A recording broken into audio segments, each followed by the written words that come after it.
Everybody, we are back finally after a brief absence, 2-week break that we gave each other just because we had a great time at the Super Bowl. We got a lot of, I think it was 41 interviews at the Super Bowl.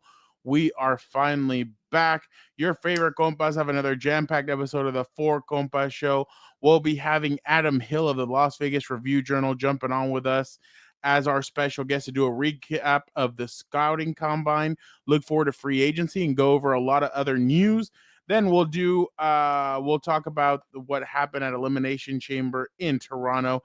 And of course, we'll have our usual segments of Burial of the Week and Una Mas. By the way, I have a pretty good Una Mas. I think I'm gonna get in trouble for it by like you guys and by Vic and Dan. Like they're gonna say it's very graphic. But hey, we're back. I have to have something fun and entertaining for you guys. Again, we're so excited that all you guys are back. We love it. We enjoy it. Let's get it going. We will not take another break for a while. So let's get into it. Let's go with the intro. Compas on the beat. Let's get it. Let's go. Yeah. So we're Compas. Yeah, we are. There you go. There you go. Okay, all right. We got proof right there. Some guy that seems like he's asleep. Need you to wake up, Gilbert. There's a lot of energy. Come on, Gilbert. Let's go. Come on. Dan and Dago is at Moe's. I'll show you. Woo! I'll show you. I got it right. Okay, that's it. You guys, I am done with mine, but that's pretty much it. Couldn't get better than a 2026 6th-round pick swap for a 7-rounder. So Freaking love you, Chad. Hey, dude. Cool, man. Compas on the beat, man. Derwin James signing off, man. Watch Compas on the beat, man.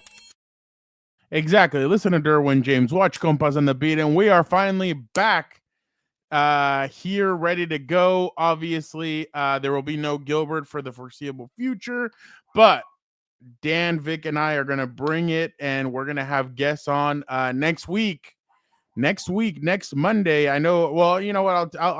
We'll tell you guys as we go along. But hello, Ange. Nice to see you. Thank you so much for watching the show with us. All right, let's get into it. Let us bring in our. You know what? We'll bring in our guy first. Let us get him on. Adam Hill of the Las Vegas Review-Journal. Adam, how are you doing? Love you. How have you been? I'm wonderful. So much going on. It's supposed to be the off season, I guess, but there's no such thing. And we've got so many other events going on. UFC this week here in Vegas, ramping up for some silly acting sport Wrestlemania thing next week or next month. I mean, so a lot happening. There's a lot happening. I know. John Cena turning heel. I was just taking a shot at you. I of course love wrestling and WrestleMania. No, you do. I know you love it. All right. I was watching the beginning of Raw right now.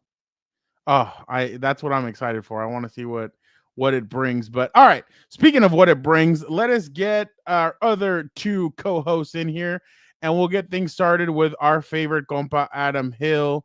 Let us bring in first Vic. What an entrance. Hello. How are you doing? Doing good. Happy to be on here. Good to have Adam here be our first guest on our way back from after the Super Bowl hiatus. You have a new camera, don't you? No, I don't. Oh, I just finally fixed up my background. Oh, there you go. Looks nice. Did you have a nice break? Yes. Just wanting to I'm wanting to get back to talking sports, so I'm glad we're back. Give us one show that you watched during the Severance. If you're not up to date on Severance, you're missing out. One of the best shows out there right now. All right, there it is. And then I think this is one of Adam's boys. I think he loves them. When we went out, he loves talking with them, drinking with them. Let's get this guy on here. Hey, that's Big Facts. Adam loves me. He's my guy. Every time he would come up to the media room, he'd always stop, get a fist bump. I'd have spots saved for him. It was good to go. We'd have a nice little conversation. It was always a blast. I feel like I didn't have entrance music. That's kind of. I know. Did you not? I jumped on late. Entrance music. I need music. I do need to get your entrance music. Wow. Do you have a song you'd want to pick of a wrestler or no? Oh, it has to be a wrestler? I'm out. Well, that's what these two songs were. I just want my own entrance music. I'd have to be. Doesn't have to be a rapper. You know what we're gonna get you actually. We're gonna see if what's his name, Lovey G. What was his name? Shit, let me look it up. I do follow him on Instagram. I think it's G. It might be G Lover. I think it's G Lover. G Lover. There you go. You should have him make you an entrance song. There you go. Hey, we'll play a little Bourbon on Bourbon or whatever the song was called. That was a great song. I liked it. So, Vic, on our way to the airport, there was a huge accident, like a car caught on fire. Ooh. So we were on our way to the airport, and we were stuck in traffic, and the guy, like our Uber driver, starts telling us that he's like a huge hip-hop, R&B, even country singer. And, like, he was going through everything, and he was playing us some stuff, and it was actually really good. And he's like, I'm about to blow up on the scene. Like, you guys better be ready. And like, Adam was talking to him like Adam and Dan were talking to him the whole time, and he was a good guy, a great guy. And, I was worried when people play you their mixtape. It's always kind of like, shit, what am I gonna say? But it was actually pretty good. I thought it was pretty good. It was pretty solid. Did you guys not follow him? You guys don't follow him on social? I didn't get that, but I do have his songs. I don't have his songs. Wait, hold on. He told us in the car, like to follow. Like you just didn't listen. Oh yeah, honestly, I have. Dude, are you kidding? I was dead from the night before. We were out till like 5 a.m. Yeah, I know. I was there. I know. I know you were there. But also, because one of you morons gave him the idea to like try to glob onto the Taylor Swift phenomenon or something, and then he did it like right away that day. He went in and he went downtown and he was like, "I'm a big Taylor Swift guy. I know it's not popular among hip hop artists, but I love T Swift," and he like really leaned in. No, like, you guys gave him the idea. Me. That was not me. For Al. That was probably for Al. Oh, yeah. Hell no, it wasn't. No, that was not. Why would I mention Taylor Swift? She was there. Me. Yeah, she was in town. Oh. Don't even remind me. Oh, I was glad she's in town because let's bring up Angie's comment after right Taylor Swift got brought up. Then I mentioned your video, what you did like that million view video. That's what I don't know. 3 million. 3 million. Sorry, I didn't mention anything about Taylor Swift. I think it might have been him. He might have been like, "Oh, I don't and think then so. That doesn't sound like I can't stand Taylor Swift." It was definitely one of you. I don't remember which one. It was one of you. Oh well, I don't know. There's a lot about Saturday. I don't remember. We had a lovely time with Adam. It was awesome. You guys were still hungover from Waffle House. That was glorious. You missed out on that, dude. That was glorious. What time did you guys go? What time did you guys go to Waffle House though? Oh no, we didn't go. Like we 11 went a.m. Like 11 a.m. No, and that's the issue. Like I love a Waffle House too. It's a great spot, but also it's only the place you only go to Waffle House at last call in like a small town.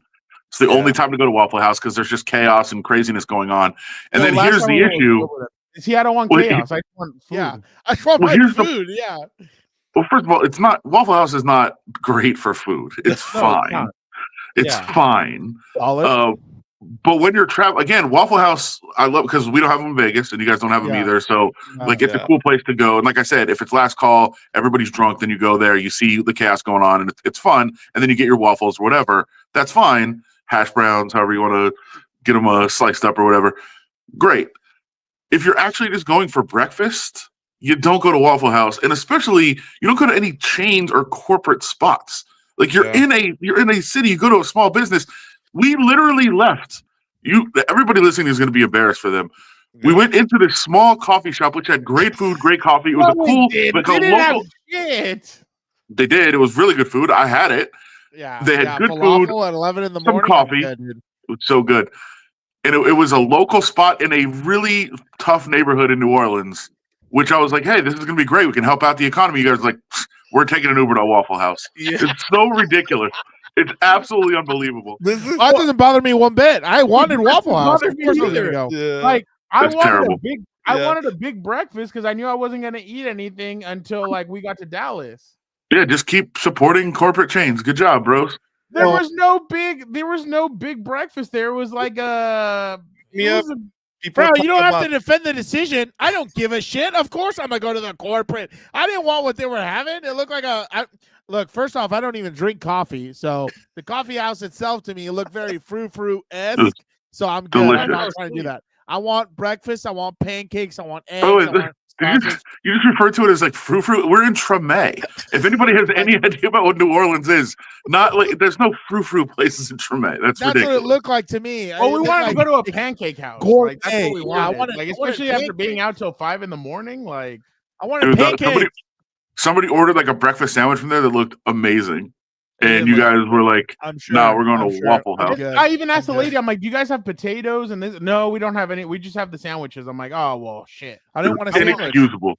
I didn't want to sandwich. The only sandwich I wanted was 2 pancakes stuffed together with eggs and everything else in between. Other than that, I'm good. No, but we had a great time. And then it didn't bother me one bit. And then Adam took it to a great dinner spot, and our Uber driver was like shitting on Derek Carr the whole time. Oh, that was hilarious. I want to know that guy's opinion. I want to know that guy's opinion now that Derek Carr is staying in New Orleans, according to like multiple people. I'm like, I wonder what that Uber driver feels now. He literally, it was like he was writing roast jokes for a month, waiting for his opportunity to use them. and then we got stuck in traffic, so it was like a 45-minute drive, and he used every single bit of material he could. He was having fun with it. That whole time was crazy. Walking around. Yeah. But the place. I'll shout out the place too. Is Napoleon House, which is it's an awesome spot down in New Orleans. People that go there, and it was a place that was built like the citizens built it for Napoleon when he was in exile, hoping that if he did leave exile, he would make it to New Orleans and return to safety and have a sanctuary there. Didn't, so it turned into a restaurant, and it's really good. So anybody's down there, Napoleon. That place was. And really by the way, not a chain at all. A local place. Yeah, Adam, that's all we do here in San Diego. We go to local places. We don't go to chains. It was just there's a Waffle House out there, so obviously that's why I'm kind of surprised coming from Fernando, because he's always like messing with people who's like, who wants to go to Tacos El Gordo, like go to a nice little spot. And so that's why honestly, since Gilbert put us on Waffle House last year, it's like we want every time we go, you have an opportunity. In Atlanta in a couple of years, Adam, you can show us the other place. We won't go to Waffle House in Atlanta. We'll go wherever you tell us to go. The lemon pepper place. Oh, hey, I'm going there. I'm definitely going there. I was mad I didn't go to Bojangles. Bojangles was left on the list. I didn't get to go. Look at also a chain. Yeah, it's still good. I like it. He's not paying attention. He's not paying attention to your talk, Adam. Good news for you guys. They just opened a Bojangles in Vegas like last week. The first one. So yeah, so you can go here. Yeah. Oh, Wrestlemania. Oh, hell yeah. I'm hyped. So I got to No, but Dan only likes going to his Korean barbecue place that Gilbert They take care of me over there. Yeah. Okay. They take care of me. They know every time I roll up, they know what's good. They know what's going on. Adam, let's get it going. Let's start off with how surprised were you about let's start here. Ian Rappaport versus Jordan Schultz. Jordan Schultz. What did you make of all that? I mean, I wish I was there, and I feel like if I was in Indianapolis, I would have been at Starbucks and seen this happen. 1,000%. Yeah. So I'm a little disappointed that I wasn't around. I will say this: this is an interesting part of the story. I mean, obviously, people know this, but just to make it clear for everybody that if you don't follow this on a daily basis, like Jordan Schultz's dad is he's not the founder, but he was like one of the first CEOs, one of the first investors, actually somebody that believed in Starbucks. The whole story is kind of crazy if you look into it. He was kind of part of Starbucks on the fringe. He wanted to get in. They really wouldn't let him. They didn't listen to him. They were just making coffee. And he said, no, we need to add like espresso. We need to add some fancy coffees to the rotation. And the Starbucks guys were like, nah, we don't do that. And he was like, well, we should. They wouldn't listen to him. He went to Italy, went to 150 different coffee shops, found like how to make the best espresso, what the best drinks were, came back, started his own competitor to Starbucks. And within like 2 years, Starbucks was like, oh, you were right. Let's merge our companies. And then he took over as the CEO of Starbucks, retired, came back 2 years ago as the interim CEO, where they're looking for somebody. So, I mean, he is like the guy that basically made Starbucks what it is. That's Jordan Schultz's dad. So he is Starbucks. Yeah. And I say this only because that is a big part of the story that happened in Starbucks, but also because in Phoenix, was it 2 years ago in Phoenix? Yes. Super Bowl was? There was a giant Starbucks at the convention center in Phoenix, which I would do every day. Mm-hmm. And one day I was in there, and Jordan Schultz was in the back of the line, 45-minute line, because they didn't do they wouldn't accept pre-orders because it was so busy. He was waiting in line for 45 minutes to order his coffee, and I was like, bro, you are like the CEO of this place. Like, just go to the front of the line. Yeah. And he was like, no, I wouldn't do that. Like, I'm not that guy. I'm going to wait in line like everybody else. And I was like, wow, respect for that. That's cool. So, see, you're over here trying to slander us for going to a chain. I think that's even worse right there. Cutting in front of everybody. That's wild. well, if you own the place. Still, that's wild, dude. That's bad PR right there. You know that. Sure. And he didn't. And he stayed in line as he should. So good for him. And then, obviously he gets into a verbal confrontation at a Starbucks in Indianapolis this year, which I assume he was waiting in line. I'm also guessing maybe was there no video? This is good. Somebody actually took the photo. Wow. Yeah, somebody took a photo. That's wow, good. he towers over Ian Rappaport. That's well, he was amazing. like 5'5". Dude, every time We I see are that a guy, I'm pro like, wow. go Ian Rappaport show. I'm so Yeah, sorry. the other guy, who knows? I don't know about that. That might be 50-50. Jordan Schultz has always been really, really like I've been around him a few times, had him on our show a couple times. Like, always been super cool. Yeah, he was cool with me when I've interacted with him. He's always been great. But there was no video. That's what I'm surprised about. No. But notice I talked about how much Jordan Schultz has always been cool and respectful and awesome guy, and I'm just going to stop there. Whatever that means. All right. So I would That's say interesting right there. that Must be a backstory. I certainly wish that I was there to see this. Look, the whole battle for those that if you're just kind of new to this and breaking in, it was about reporting over the Raiders. So something I kind of know a little bit about in terms of Jordan Schultz said that Tom Brady and Matt Stafford set up a ski trip where Tom Brady was recruiting him over the weekend at a ski resort in Montana. Ian Rappaport said, not true. They just ran into each other at this resort. They weren't there. They just said hello and moved on. And Jordan Schultz basically came back and said, if you believe this, you're an idiot, is essentially what he said. And then they ended up running into each other in Starbucks like 2 hours later, which is why the Combine needs to stay in Indianapolis, because there's not that many options of where to go. Like, if this was Vegas, there would have been 1,048 Starbucks within walking distance of their hotels. This wouldn't have happened. It happened because Indianapolis brings the entire NFL world together. As you guys know, it's like 5 different places, and that's it. And so that's why they were in the same Starbucks, because there's not many choices. I think there's 3. I think there's only 3, and one. There's only one between the hotel where everybody stays and the stadium. So that's why these kind of Gilbert and Dan have memorable memories from Indy. Oh, it was a great time. Sure. I had a great time. Like, especially when we went out at night. Like, we had a blast, dude. Yeah, it was a good time. I think my colleague and good friend, there's Ian.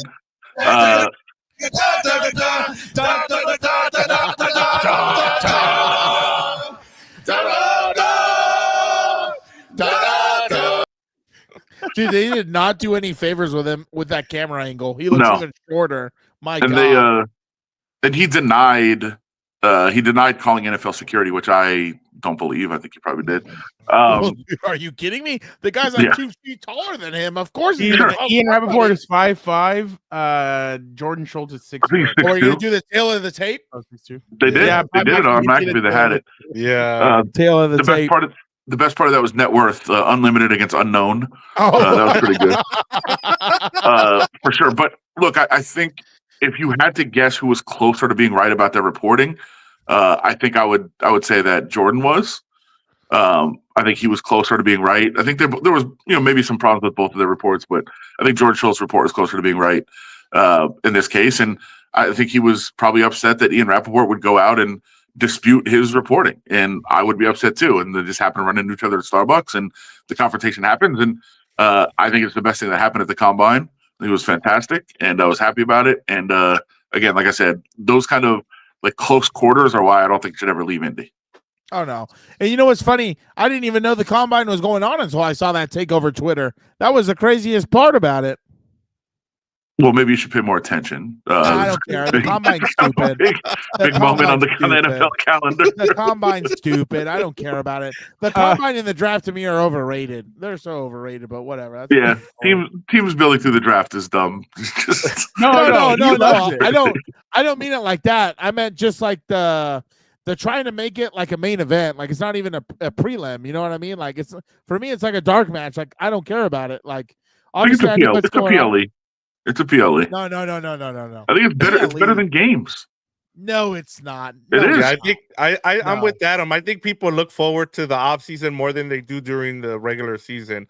Like people love the off season stuff because they can talk about it. They have hope, especially when your team sucks most of the year. Yeah, of course. Yeah, of course you have hope. I'm just saying, like I'm really gonna sit at a television for 8 hours or whatever, watch 8 different guys run a 40. Like that doesn't tell you anything. That doesn't tell you if he's a good football player or not. It's just numbers. It's just the way to keep the NFL relevant in the offseason. Like, I know at this time, this is the worst time for me because all I have to do, I have to find a different sport. So I watch wrestling. I've gotten into hockey, and First of all, that's not kind a of where sport. I'm at. Also, I feel like you guys just glossed over. You said I just wrestling's not a glossed. sport? It's not. It's a TV show. I feel like you guys also just glossed over the fact that I dropped in some wrestling lingo in there just because I'd only do it on this show. I called it PLE. Yeah, I noticed. I noticed.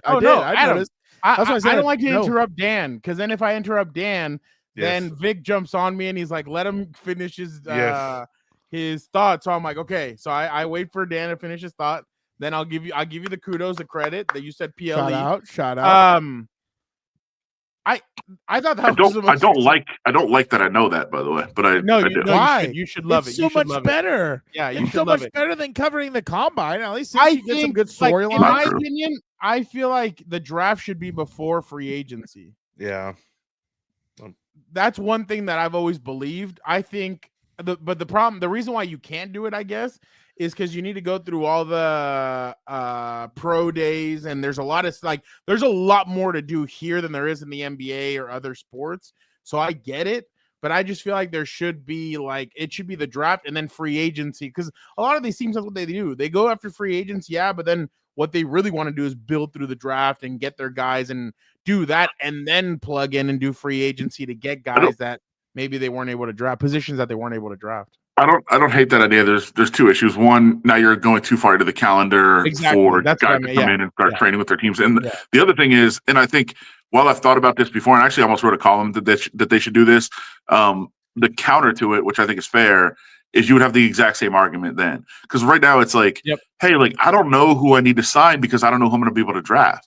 Well, then if you had the draft first, it would be like, well, I don't know who I want to draft because I don't know who I'm going to be able to sign. I think I'm going to be able to sign this guy and this guy, so I don't draft at that position. But then I don't sign those guys. No, I missed out.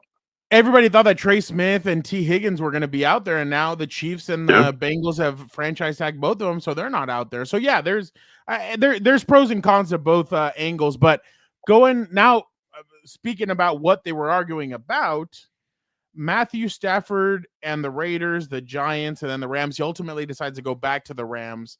Do you feel like this was two-parter?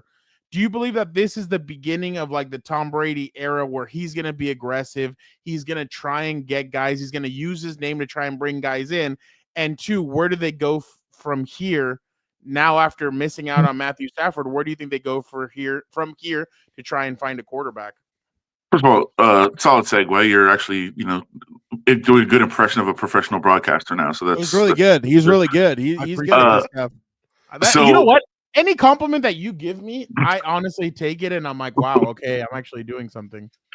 I think, first of all, so my column on Sunday was about how Tom Brady is now 0 for 2 in his high-profile pursuits, right? He went after Ben Johnson, didn't get him. He went after Matt Stafford, didn't get him. But, because I did, the actual point of the column was, yes, he is 0 for 2, but at least he's stepping up to the plate and swinging. Yep. They used to go 0 for 2 on just trying to get the fourth string linebacker from some team and miss out on that. Now they're at least going after the big fish. They're trying what they can to hit a home run with some of these moves. And they're failing, but at some point it's going to be successful. A bad miss, though. I don't think Pete Carroll's a bad miss. No, and that's fine. We'll see what they do with the quarterback situation now. But if you continue to be able to get into the batter's box, because again, they were just standing on the on deck circle. Maybe could Ben Johnson talk to us? No. Okay. I guess we're not getting him. At least they got an interview, right? At least they got the ski trip with Matt Stafford to try to talk to him and try to get him here. And from what I understand, he did agree to the contract terms. But the Raiders weren't going to give up the number 6 pick, so that was never going to happen. And it sounds like the Giants did agree to give up their first-round pick for Matt Stafford and agree to the $50 million a season for Matt Stafford, guaranteed over the next 2 years. And the Rams still were able to get him to stay because, I think there's something to not moving and to being in a better position and to playing McVay. And, as Rich Eisen said earlier today, like waking up and seeing the Pacific Ocean, which is pretty nice, and not, waking up and trying to fight New York traffic to get to practice or anything like that. So, the Rams were able to keep him despite somebody meeting all of his terms, but at least the Raiders got in the door. Like at least they had a chance. And I think that's probably a good sign of improvement for where the Raiders are right now. So I got a quarterback for you. I wanted Aaron Rodgers and Devontae on the Rams so bad. Yeah. A doctor from out east. When I started hearing that rumor, I'm like, yes, please. Like, I would give up. I would ask to go cover a couple Rams practices and stuff. Like, I would be really interested to see how that dynamic would work with Puka Nacua and all that. Oh, shit. Happy Gilmore's here. Do you think Oh, wow. Happy Gilmore. Shout out. He's from House of Horns. Yeah, I was going to say, the Raiders, you don't think the Raiders could sign him and still draft Shedeur? Oh, actually, no. They'll have a stroke if he sits on the bench. Never mind. Yeah. So, okay, where do they go from here when it comes to quarterback? I think Devontae's going back to Green Bay. Really? Yeah.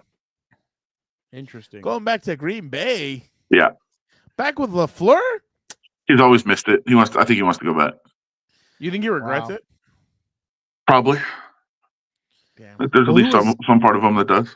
What? And remember, if it doesn't come out of his mouth, it ain't true. Well, I'm gonna laugh. I'm gonna laugh if he goes, because he went from a 4-12 team to a 4-12 team, and if he goes to Green Bay and that thing plummets, I'm gonna die of laughter. That's for sure. Because then we found the connecting dot right there. Found the problem. So where do you think they go from here to find their quarterback though? So obviously, draft is possible, but there's also a possibility that both guys are gone, which would be fairly interesting. I think Cam Ward will definitely be gone if they don't trade up. Yeah, I think it's a test of how much Brady likes Shedeur, because the backstory is that Brady has been training with Shedeur since he was in high school. Shedeur was the first athlete to sign an NIL deal with TB12 brand. So this relationship has gone for years and years that they've been close and we're working out with him and seeing him. And if Tom Brady believes that Shedeur is the guy, I think the Raiders will make a very aggressive move. If Tom Brady sits back and he's like, hold on, maybe we take him, maybe we don't. And if he's telling the rest of the organization, maybe he's not the guy, then, I think it tells a lot about where he thinks about him. And I think other teams in the league are going to pay attention to how closely the Raiders pursue Shedeur to kind of see what does Brady think of him? How aggressive is he in going after him? So I think that is definitely a storyline to watch. I know a lot of people like Jackson Dart coming out of the combine, as many teams did. I think a lot of people in the organization did as well. I liked Tyler Show. I think he put on. I think it was a really good performance at the combine. That's a guy. If he does fall to the 3rd round, 4th round because of medicals, okay. If you're going to sign a veteran and bring in him, okay. I think that's a pretty good plan. Going forward into the future. They're going to sign somebody. I think there's no question about that. Gardner Minshew will be gone. They're going to sign a veteran, whether that's, maybe a Justin Fields, who I think a lot of people in the building wanted last year, but once they hired Luke Getsy, that was off the table. That couldn't happen because that didn't work out in Chicago, and so they couldn't make that move. But I think a lot of people in the organization did like him. That's possible. I do think Sam Darnold, as much as I thought he was going to be available, I think, again, Rich Eisen did his big thing, and I was just watching it earlier, so I'm going a lot of him. He said there's no chance, from what he was told at the combine, there's no chance that the Vikings let Sam Darnold go. Yeah, I don't think so. I'm a little surprised by as well. But maybe you're a big JJ McCarthy guy. I'm actually not. I'm a big Michigan guy, and I love JJ. I never looked at him as a surefire, definite, first round prospect guy. I thought he was a great college player that was going to struggle at the NFL level. But, there's a lot of reasons for that. And, a lot of the way the offense was run there kind of didn't allow him to flourish in a lot of those ways. So I've never been convinced about JJ, but I will always love him for what he brought to Ann Arbor. No question about that. So we'll see how he plays in the NFL. But I think it's probably a bad sign for what they think about his development if they do keep Sam Darnold around, especially if it's on a multi-year deal. Like that would be very interesting to say, all right, maybe they don't believe in him or definitely don't believe in the recovery from his knee injury, which that's again storylines to watch for sure at the NFL level as they move forward. So there's going to be people available. I think it'll be interesting to see. So the other thing I was kind of looking for is if they do think they're drafting Shedeur, I think the veteran they bring in is Marcus Mariota. For a couple different reasons. That Radio Row, yeah. Chip Kelly is a Marcus Mariota guy. If you go back and look, the offer when he was in Philadelphia, the offer that Philadelphia put out to the Titans for Marcus Mariota is wild. It's a wild offer. It was almost like a Herschel Walker trade type of offer. Like here, just take our entire draft, and take our entire draft for like 2 years for Marcus Mariota. That's how badly he wanted him. He believes in him, and not that he thinks he's that player still, but Marcus Mariota is a guy who last year got so much credit for what Jaden Daniels did. Every interview Jaden Daniels did, he was like, that was Marcus. That was Marcus. Marcus got me ready. Marcus did he could not say enough about what Marcus Mariota did for him in his development. So if you're going to bring in a rookie quarterback, I think Marcus Mariota is probably a good guy. And Marcus has been here in the past, obviously a very different administration here now. But he's been with the Raiders. He's been around very, very large Hawaiian community in Las Vegas, which I don't think many people know.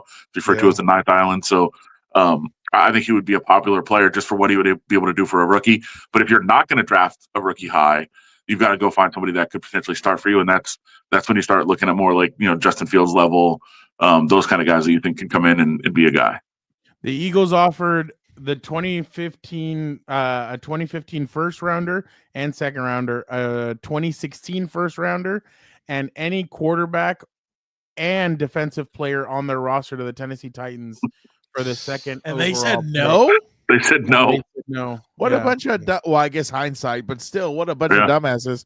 I was going to ask you though. You don't think it's plausible though, like putting on a little bit of a tin hat? You don't think it's possible, like if they're that tight, Brady and Shedeur, him kind of being like, "Hey, why don't you tell your agent, like, put something out there? You're not going anywhere else, or something like that." Like, you don't think it's plausible he could fall to where are they at, number 6 or 7? At number 6, it's plausible, but now you're costing him money, right? I mean, that's millions of dollars between the 3rd pick and the 6th pick.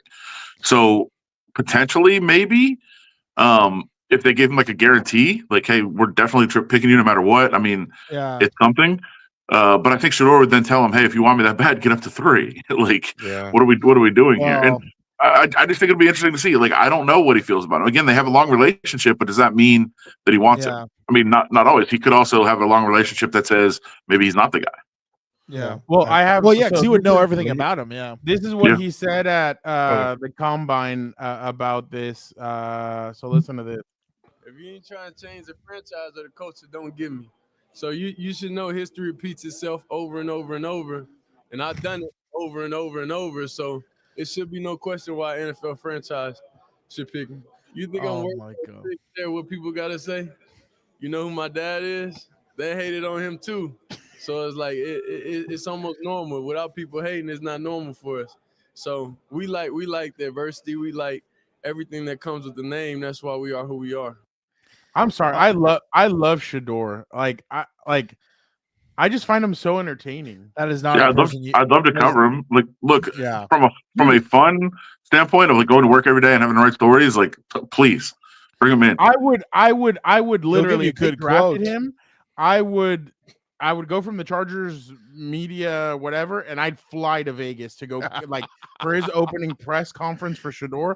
I would love to be there. I would love to ask him multiple questions. Like, the dude is just, there's something about him that he just walks in. Like at Radio Row, we saw it. He just walked in and like everybody's watching him walk in and everything and sitting there and everybody's taking pictures. He's entertaining, but Lance Zerline. By the way, nobody's allowing you multiple questions of Shedeur if you try to come into the media room the first night he's there. We're not going to let that happen. Are you out of your mind? Mr. President, I'd love to ask him like 5, 6, 7, 8, 9, 10. No. Hey, maybe if there's a dude in goofy pants and shoes that can ask 7 questions, I should be allowed to ask 3.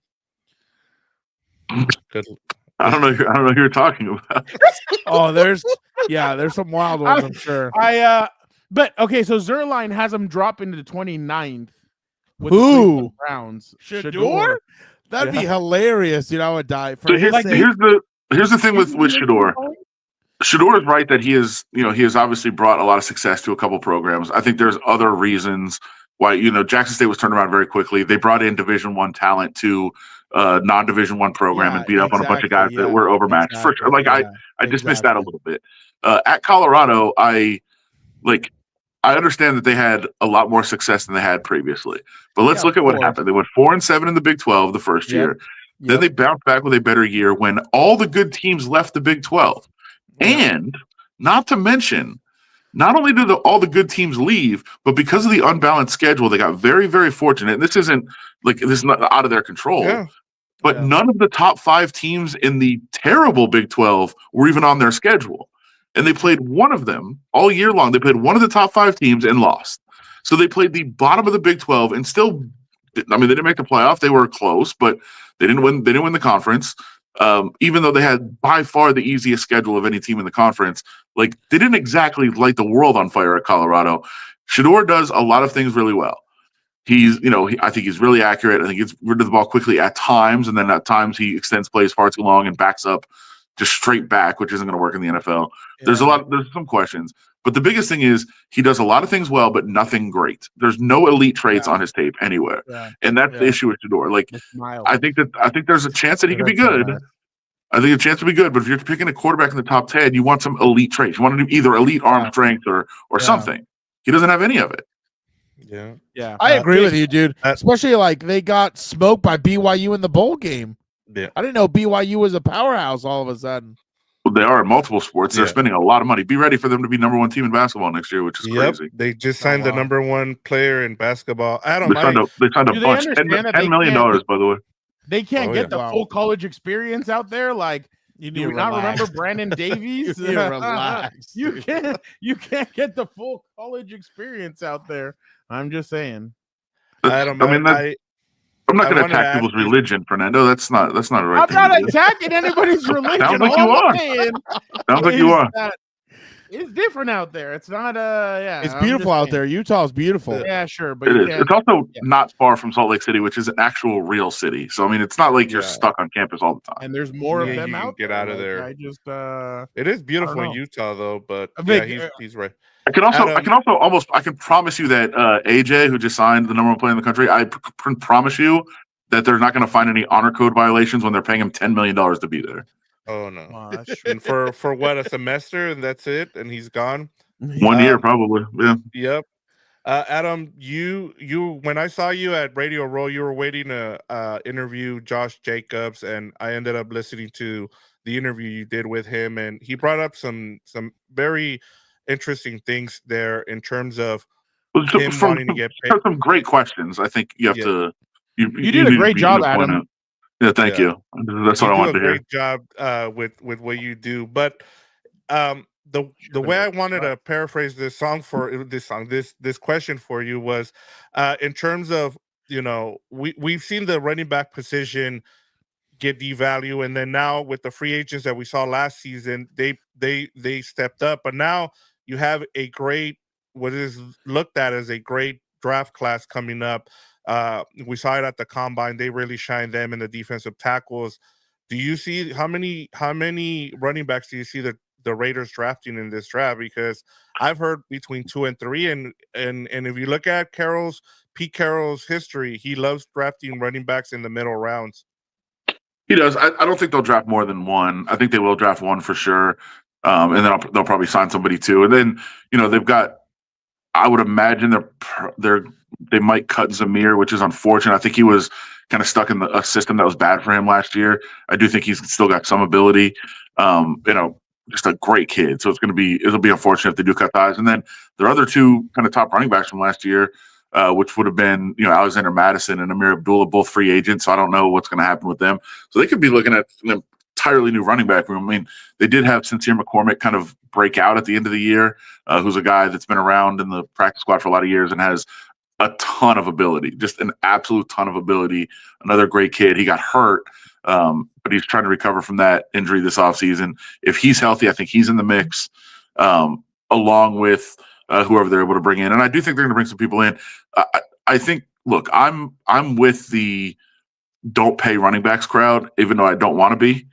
I think that they need to restructure how they pay them. I think they need to pay them more quickly. I don't think you should be locked in for 4 years if you're a running back. I think they should kind of take something outside of the salary cap system in order to get running backs paid and to maybe accelerate their process, because the way that it works now, like if you're on a contract for 4 years as a rookie and don't have the ability to go to free agency, teams are motivated to just run you into the ground, destroy your body, and then say, well, you're beat up now, I'm not going to pay you.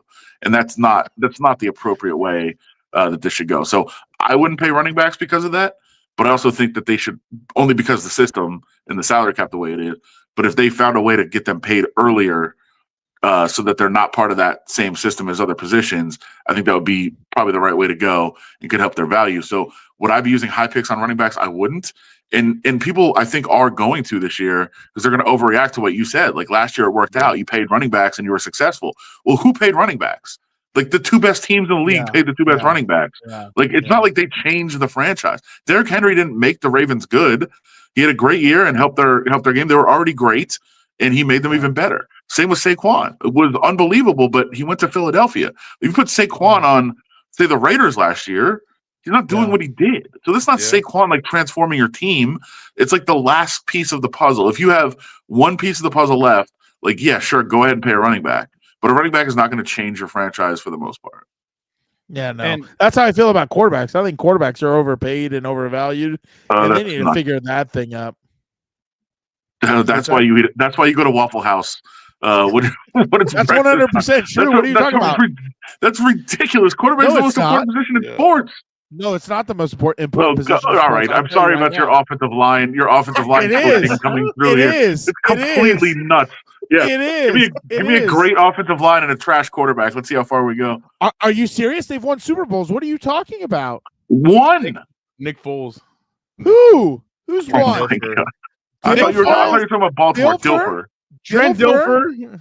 Peyton Mark Manning with no arm. Brad Johnson.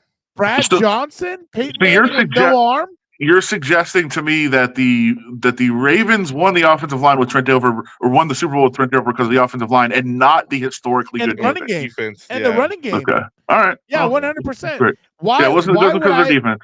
Why would I tie up a fourth of my salary cap to a guy I don't even believe in? My brother is all about the offensive line and the defense. Like that's where he would throw most of his money. If you have a dominant front lines on both sides of the football, your skill players can be average and you'll be fine. You'll be a good team. But why am I going to tie up a fourth of the salary cap? Look at half of these quarterbacks who are getting paid a crap ton of money. They're overpaid. They're overhyped. It's ridiculous. How are you supposed to field a team? Then you hear them bitching that they're getting killed on Sunday. Well, it's like the whole cap is going to one person. How does that make sense?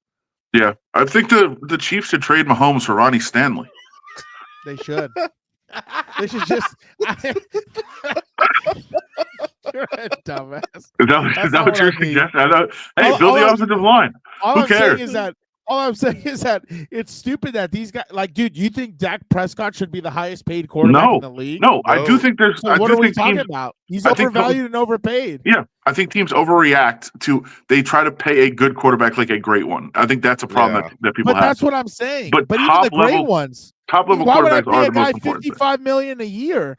And even the great ones are taking pay cuts. Like I mean, you look at Mahomes.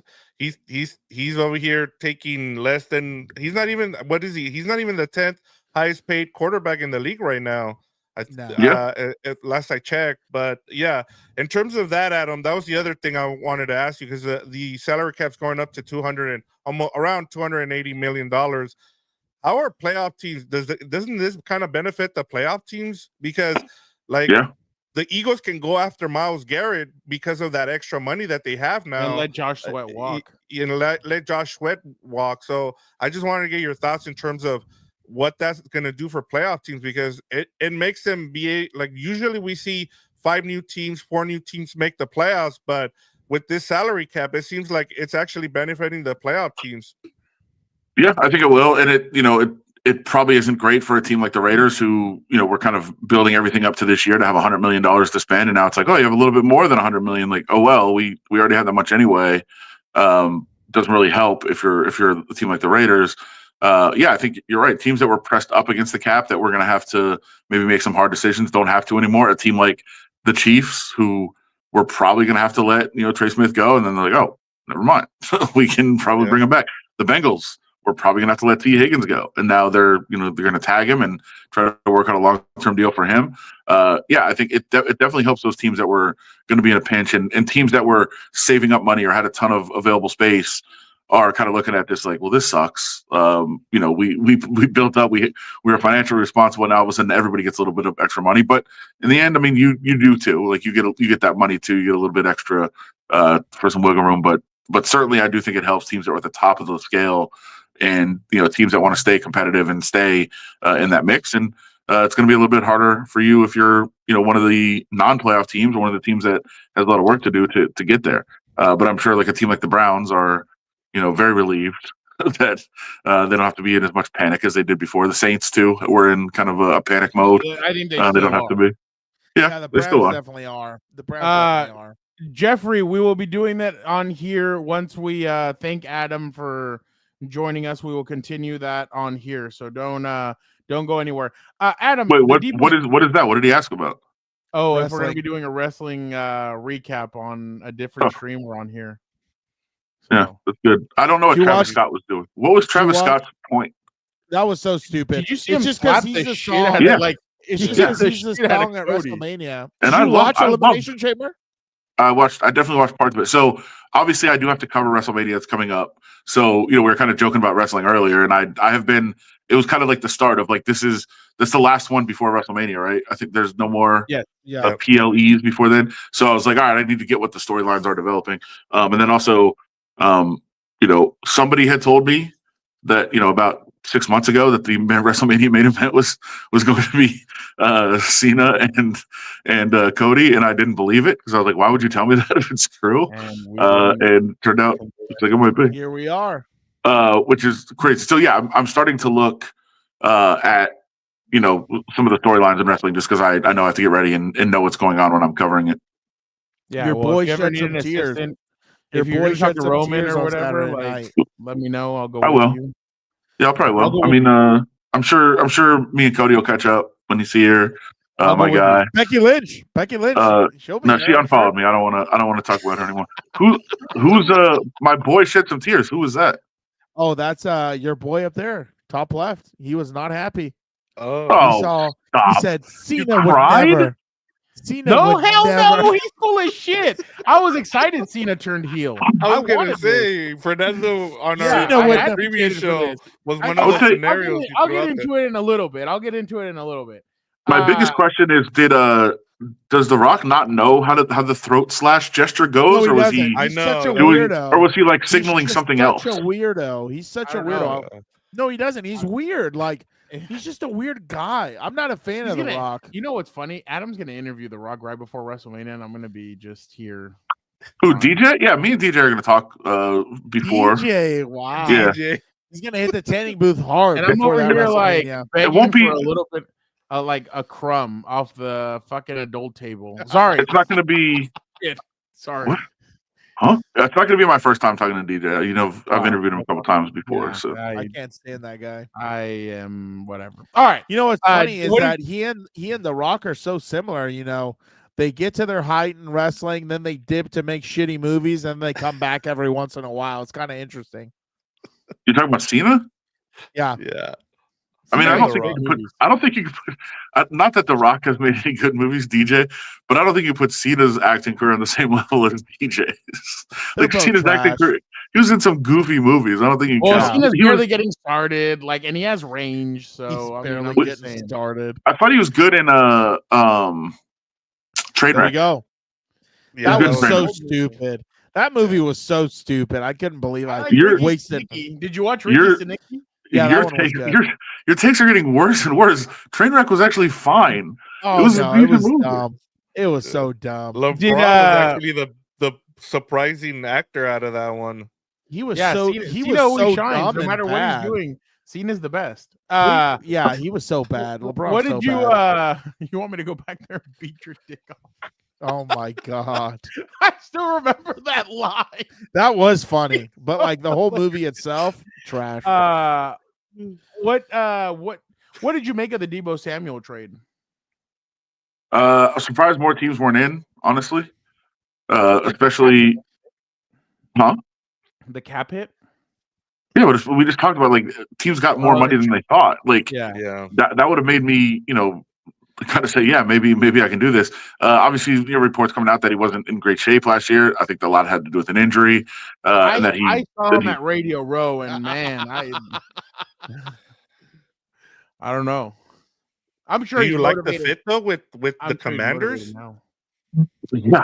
Yeah, I think it's a perfect fit. I don't think there's a better place he could have gone. The way that they structure their offense, like it's just get the ball out, get it in the playmaker's hands, and go. And to go along with what Jaden Daniels can do down the field, I think it opens up for Jaden Daniels too. Like I think they're going to use him in a lot of different ways. I think it's going to be great. And by the way, they kind of needed a running back too, potentially. So some depth because I know their depth guys are free agents. So I think they'll probably use him in the backfield a little bit.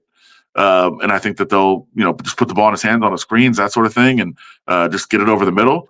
And I think that opens up for deeper shots too to McLaurin. I think there's a lot of good with that fit. But I think anything they do offensively around Jaden Daniels is good. You don't think those guys needed offensive line play instead of another receiver? I don't think Jaden Daniels needs anything. I think you can put Jaden Daniels out there with no line. Just give him 10 receivers and him. That's not the way that works. I've seen that before.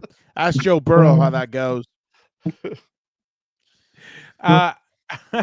Adam, Crazy. what besides obviously the rap sheet and the Schultz, what do you think was the biggest news coming out of the combine?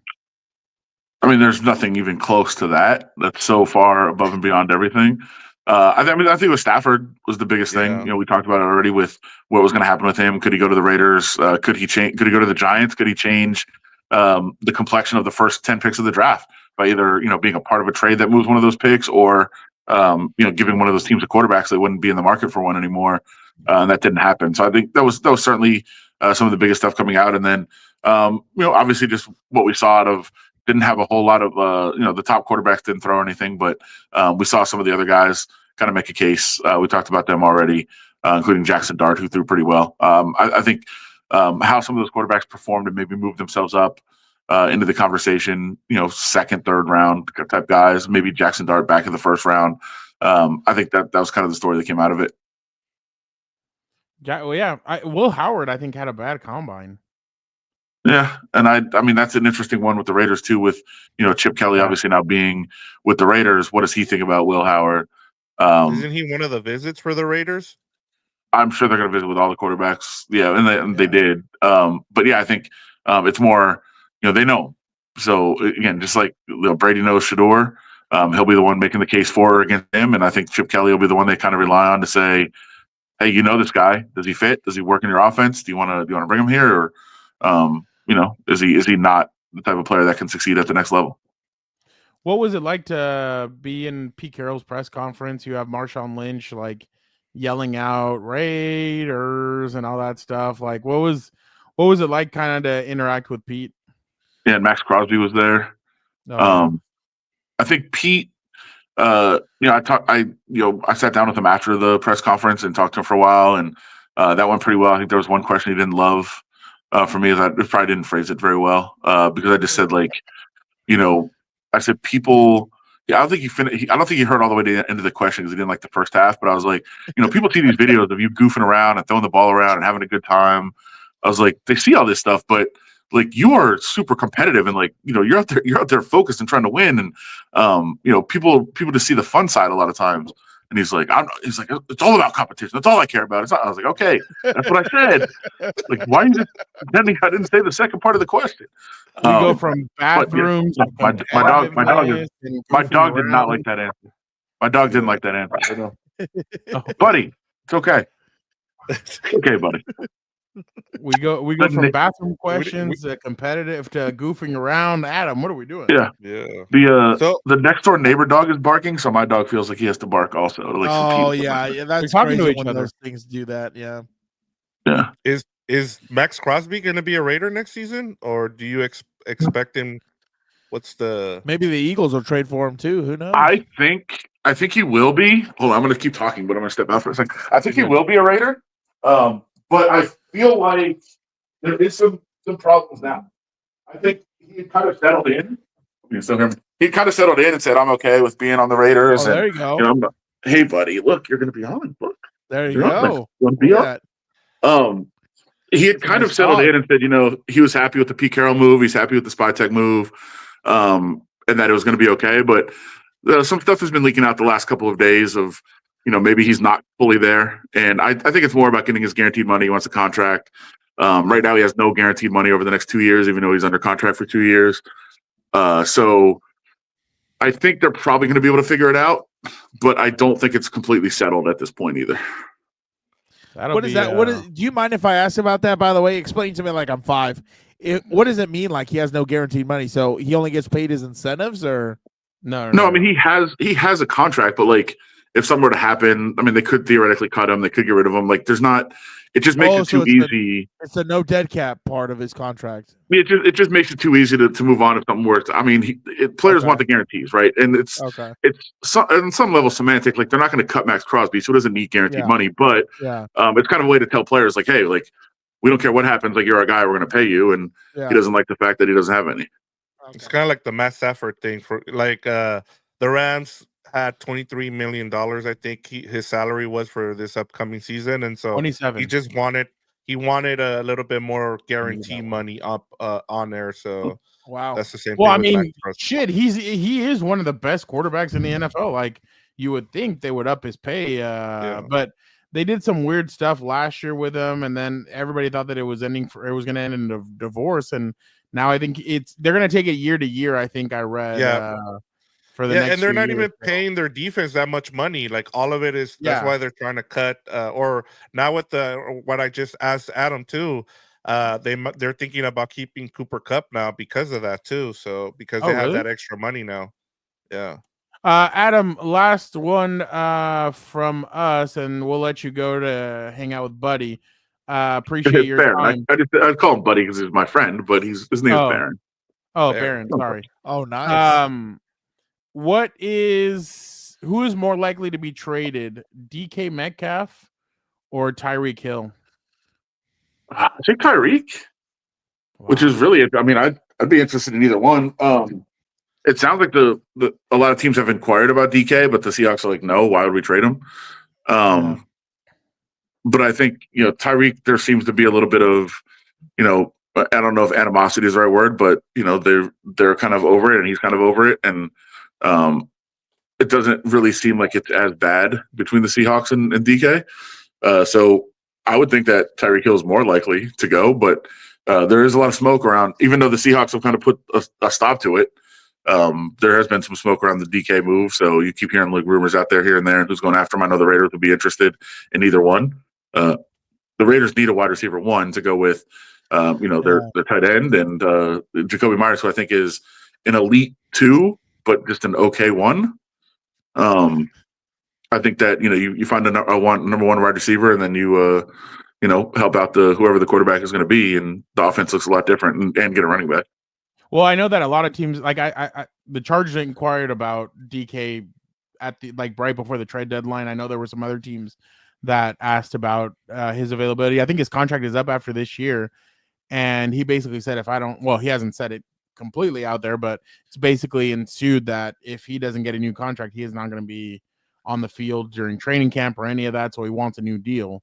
So that's why I feel like everybody's kind of fishing around to see what his availability is. But I mean, he's a hell of a player. He's still really young too. I think he's only 26 or 27 years old. So he's still really, really young. And I feel like he could bring something to any team that drafts him. I mean, for the Chargers, it would fit because it's like you have Vlad McConkey that does everything that you need him to do, and then you have the jump ball down the field receiver that DK is. That obviously, I'm sure Herbert missed this last season, especially with Mike Williams leaving. So, who cares if you have? I mean, if you have receivers and quarterbacks, then who cares?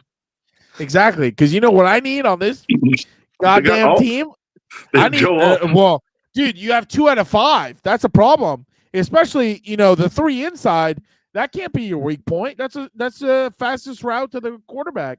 It's a straight line. You get right to him right away. You're telling me Chargers with better offensive line play over weapons, they 100% at least win a playoff game, probably.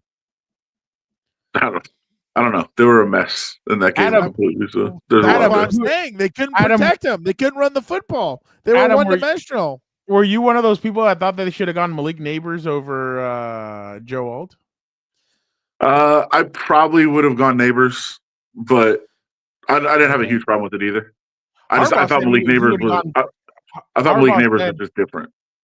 Harbaugh said that they were going to be that it would have been Brian Thomas Jr. or Joe Alt. It wasn't even Malik Neighbors that they were looking at. Well, then they might need to reevaluate their scouting department.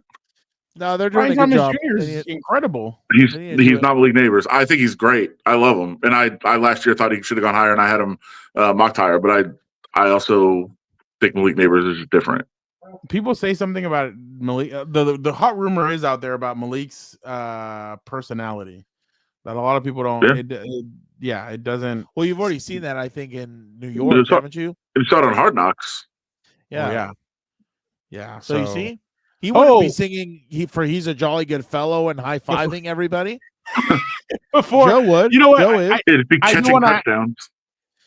I don't know about that. About this. I don't know about that. What did you make of Hard Knocks kind of steering away from the NFL and they're getting Bill Belichick on Hard Knocks? That's hilarious. That's so. I think it sucks only because I love the show so much. Like I want part of the new streaming deal when they do the new digital rights. What's going up? 5 years from now, something like that. Yeah. I would like to see them do Hard Knocks for every team and have that available on streaming every year, off season and regular season. I would watch every single one every year. Like there's no question. And I wish they would have forced teams into doing it. I know why they're not doing an NFL team after last year was a disaster, but I want that. Like I want to see that stuff. I love it. I love every bit of it. See it as a disaster because that's what gets you ratings. I've thought all these other Hard Knocks have been so boring because they're so tapered down and there's no storyline. The Giants one was really good. I was going to say the Giants one was really good. Like that was good, and it probably had higher ratings than most because it was good for the show. John Gruden. It was good for the show. It was bad for the team. It was a disaster for the team. To have that stuff out there. So no team agreed to it. That's why they went to a college team because no team would agree to the offseason Hard Knocks. I'm surprised the NFL, lets them do that. If supposedly every year a team is forced to do it. And if you're gonna, that's my thing. If you're gonna do it right. That way you get good ratings and it's entertaining. But I'll just correct that real quick. There are teams that can be forced into the regular season one because that was part of the deal. That was part of the contract. The off-season one is outside of that contract. It's a new one, and so they couldn't force any team into doing it, and no team would volunteer to do it. So they just had to move on to college. I wish they would have made them do it. And like I said, I wish they couldn't edit it. Like give me unedited, uncensored every year. I agree. We get to see all of it behind the scenes. I would love that. I agree. So let's go. Imagine the ratings. How good. Let's had a stroke in 2020 because it was them and the Rams, and he was like, "Well, at least it's like another team that's gonna be like we're gonna share it with the other team." But he was not happy. I'm like, "Oh, like after it was his last presser before the season started," and I asked him, "Oh, what'd you think about Hard Knocks? Like, was it and then he's like, yeah, I'm not answering that." I'm like, "Oh, like you didn't like any part of it?" He's like, "Nope."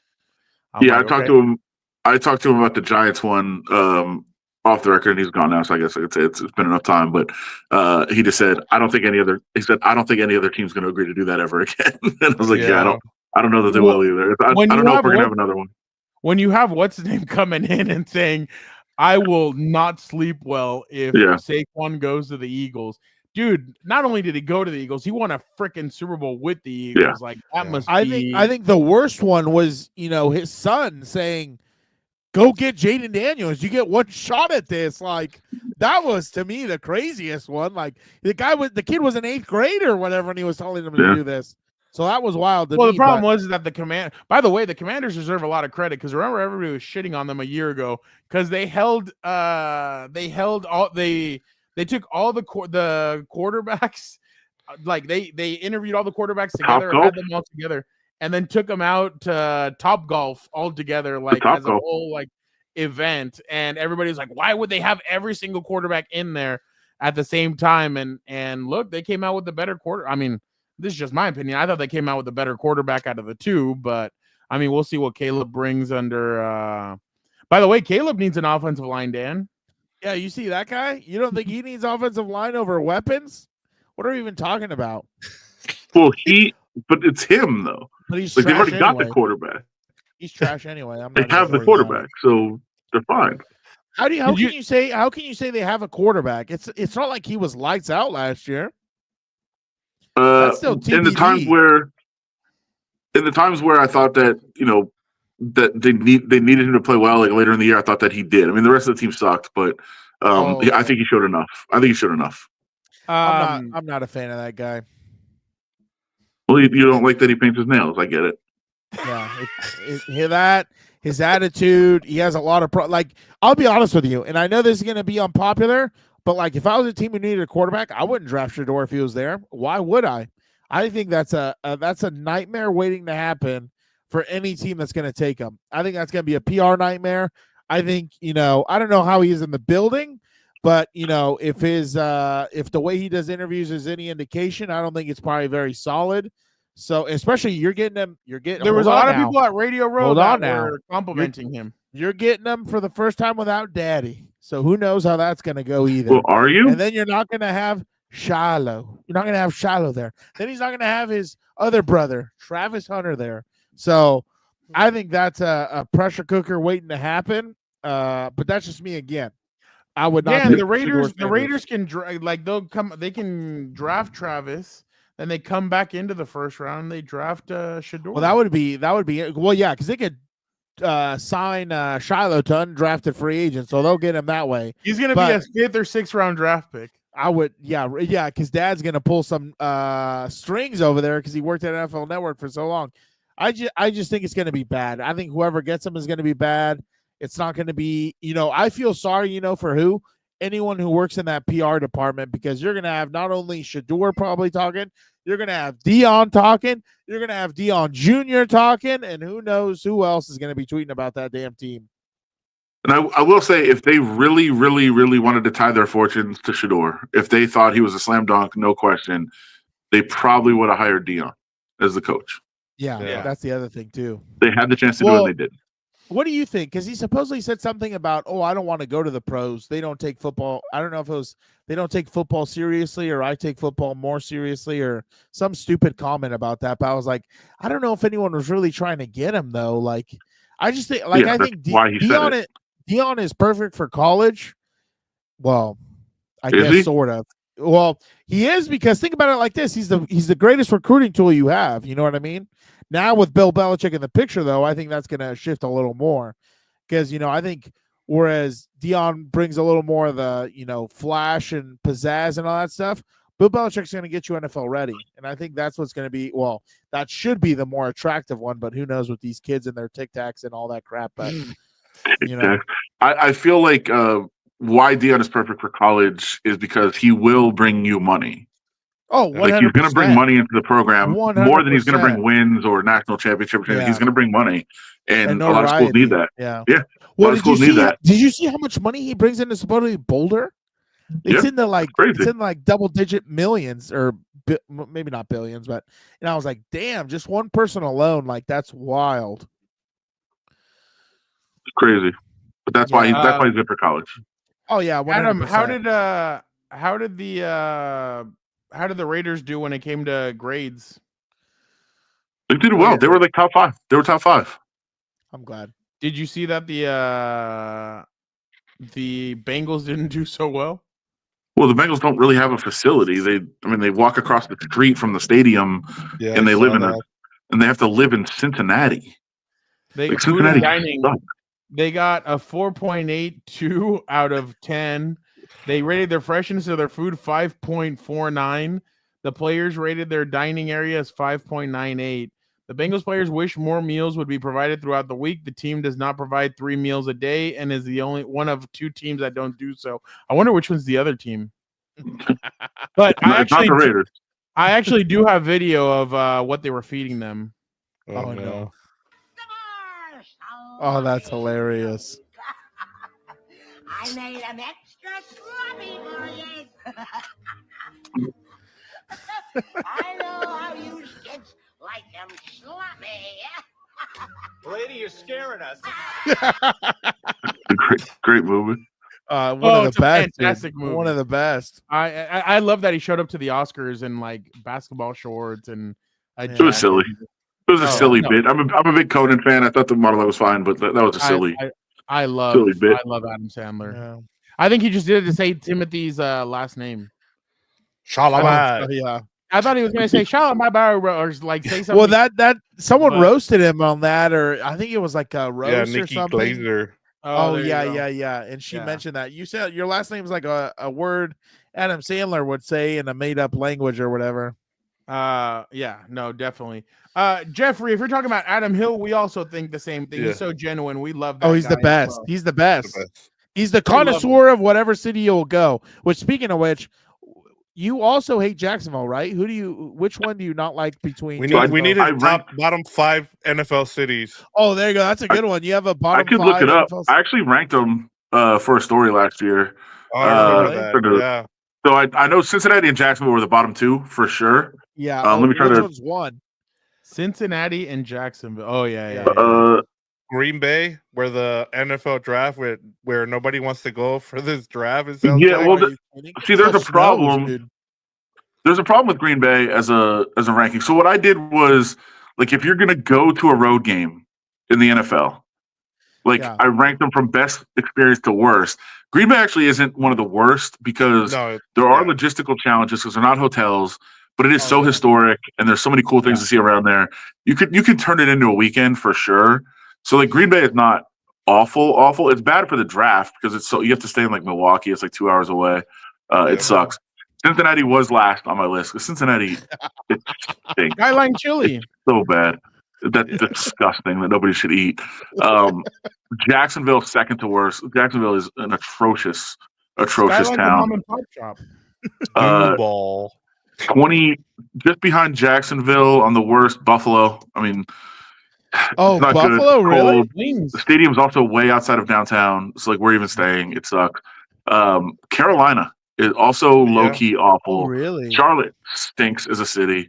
There's just nothing going on. It's a very goofy town.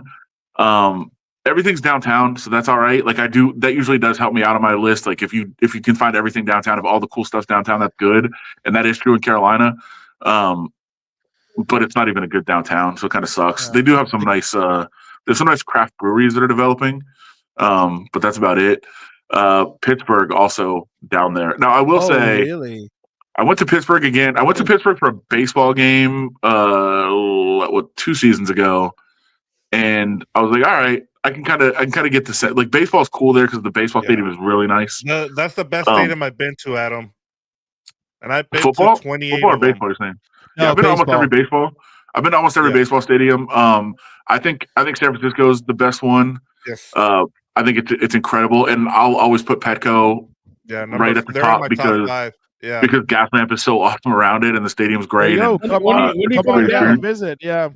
yeah, I'll put that up there. Like I'll definitely be there at some point soon, probably for a baseball game. And then Are you gonna let us Camden know Yards that you're is in my coming? top 5, well, Adam. see, I usually like wake up and then like fly like decide to fly down at like noon and just go to a game. So we'll That's see. fine. We can go to the gas Camden lamp and Yards is have- up there. Yeah. No. But I lived in Baltimore when Camden Yards was built, and it was incredible. Oh. And now it's getting older, but it is still up there. It's very cool. It's so beautiful, yeah. A little bias, but Comerica in Detroit is actually pretty sick. It's a cool spot. But yeah, What number Pittsburgh are is we up. at now? Pittsburgh top You 5. have Ford Field right next to it. That's the cool part about it. Yeah, and there's some cool bars and restaurants too. What's up? What was your top 5? Well, Vegas is one, of course. Oh yeah. For baseball you know or what? for football? Football. So hold on, I just want to say the other bottom 5 that I didn't mention. This is, I think people don't like this. Houston is a terrible town. It's an I awful agree with place. this. Yes. It's a terrible place. And the downtown is nothing. The downtown barely exists. It sucks. And I don't know why people like it. There's nothing really redeeming about it. Nobody lives there. I talked. We when they did there was the Final Four that was in Houston. There's been a couple Final Fours, couple Super Bowls that I've been down to. It was 2 years ago when San Diego State made it to the. Yeah, and I was there. I was there for the heartbreaker for Florida Atlantic. But I was down there for that, and I was talking to the mayor on the radio show. He came on with us, and we were just asking like, why is downtown so trash? Like it's fun. Like during the day, there's so many people. The mayor that? Yeah. There's so many people there, like for business, and there's so much activity and so much thing going on during the day because there's so many office buildings and stuff. And then at night there's nothing. Like everybody's gone. Like what is happening? And he said it's a big issue that they've had there because it's a huge city. I think it's the second most spread out city in the country behind the even worse Jacksonville. But it's a huge city and nobody lives in the town. Everybody lives in the suburbs and they commute in. He said less than 3,000 people actually live in the city of Houston. And they've been really trying to change it because they know they need more residents because there need to be more businesses at night that are open. And it sucks. The city sucks. There's some parts outside of town. Galleria area is all right. Midtown's okay. But like downtown Houston sucks. So I want to make sure those on there. Top five, of course. I'm going to Charlotte in January probably for the coach. Good luck, bro. So it's funny that you say good luck. Good luck, bro. Vegas is one. I mean, I'm biased, but it's definitely there. Tennessee. I put New Orleans 2. Okay. Tennessee, Nashville 3. I can't believe you're putting Tennessee behind those two. Well, Vegas I get, but I would take Tennessee over New Orleans any day. Yeah, that's because New Orleans is the best food city in the world unless you eat at Waffle House. So that's why it was. That's why it was number 2.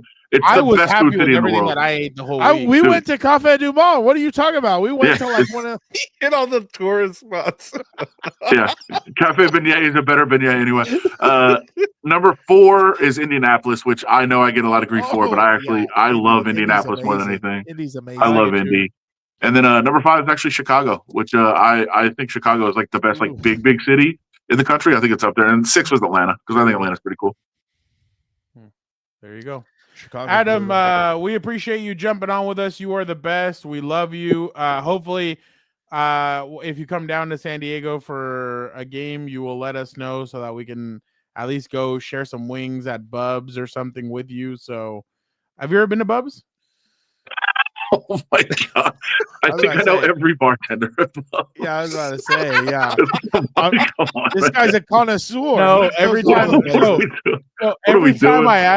every time Adam tells me about Petco, I always ask him, "Oh, have you ever been to Bub's?"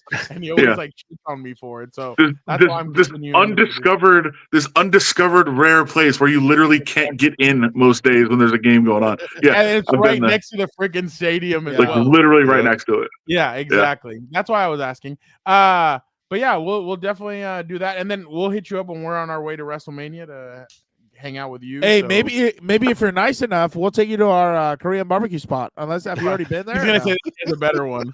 I mean, I'm sure I do. Don't Hey, don't disrespect my place. They take care of me. The only thing there's no refill.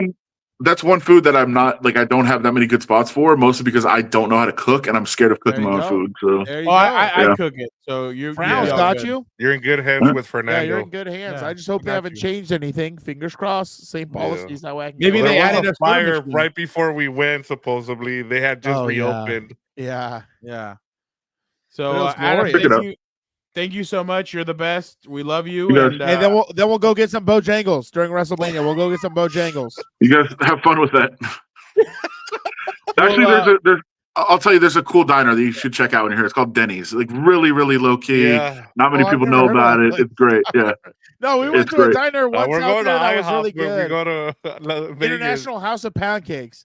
There was a cool diner. We went out there once with Farrell. I just can't remember what it was. What's the name of the place right now? It was cool though. The IHOP?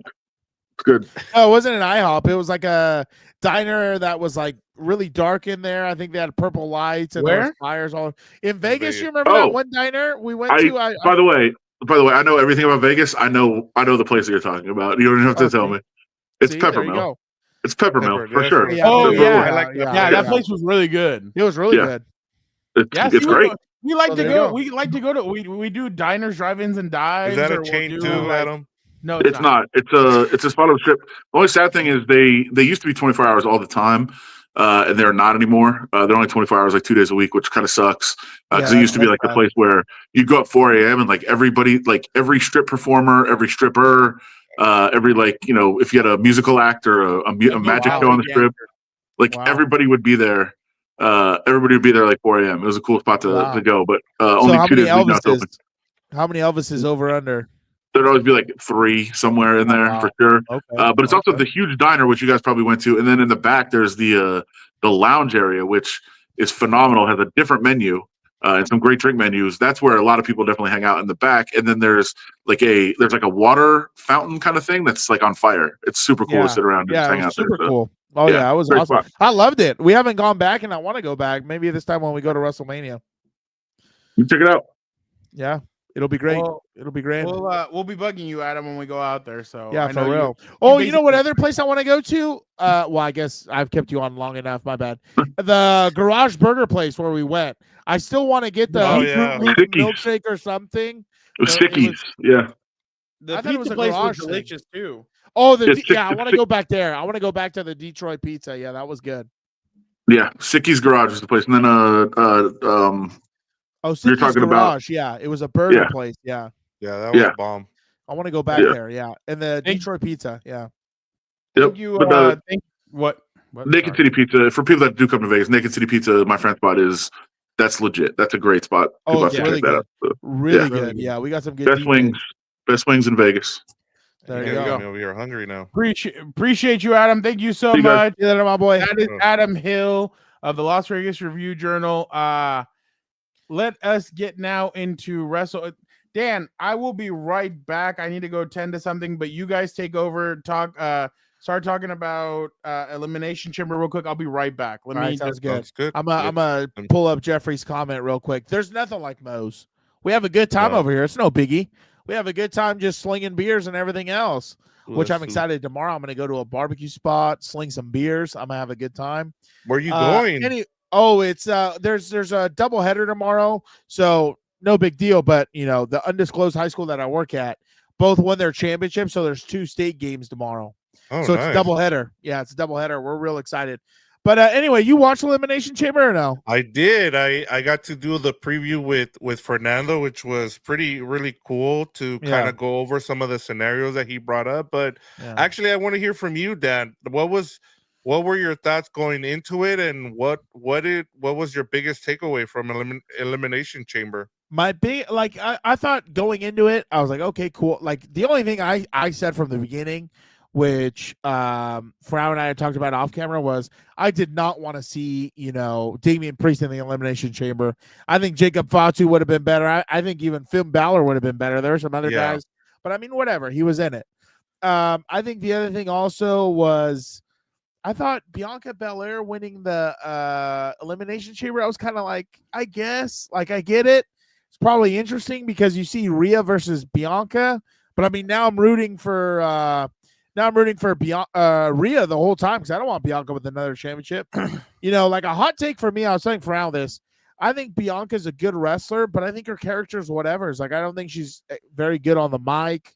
So I'm kind of, over that whole experiment. Let me see what else. I would have preferred Alexa Bliss. I think that would have been pretty cool. Going back to what Dan was saying about Bianca, part of me thinks that Bianca's still the one that knocked out Jade Cargill. Yeah, because like you saw her freak out and everything, but yet she's still so well put together to be able to finish that match and win it and go to WrestleMania. Part of me thinks that it's her. She was the one. There was, if you guys catch it, there was a look with Naomi where she looks at her, and then it's like, "What the hell is going on here?" And then yeah. The other thing that bothered me, real quick. Hold on, real quick. Yeah. Jeffrey Gilberto had a baby Compa.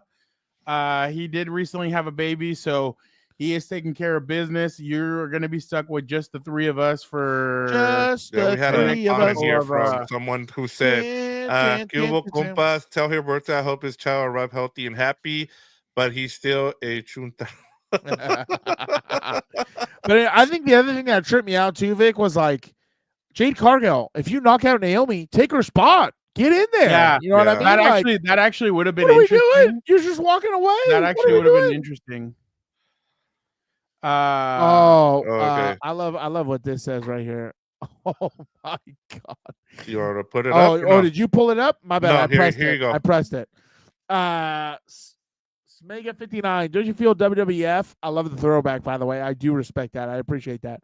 Is watered down nowadays. I really loved it during Attitude Era when it was unhinged. Now it's soft and seems like it's targeted towards kids. You know what's funny, Smega? I felt the same way. You know when was around. What would you say, Frown? 2013, 11, 12, right around there? After The Rock came back and fought Cena. Yeah, after probably, that's a good point. After the Rock versus Cena rivalry, I totally agreed with you, dude. Like, I thought it was so cartoonish, so gross and everything else. I just think now it's starting to get a little bit better. It's starting to move kind of in the right direction. I just think nothing rivals the Attitude Era, and you already know why. It's because it was a time where, I don't think it's a spoiler. It was geared towards men, and all the stuff going on was obviously amazing for us and everything else. But you could tell at one point they wanted to change the demographic and get, women and young kids and everything else. So, I mean, it is what it is. They had to clean it up or do whatever. Jeffrey, the cheese-eating bastard is somebody else. That's not cheese-eating bastard someone else. Yeah, that's not Gilbert. Yeah. Yeah, no. But I think WWE now, I'll tell you one thing. I think WWE now is moving a little bit better in the right direction. I think it's more entertaining and everything else than it was a few years ago. And maybe, COVID brought it back to what it needed to be. But, I've been at least entertained. What I was really excited about was the fact that finally Liv got her flowers from, and Vic, you heard me last week.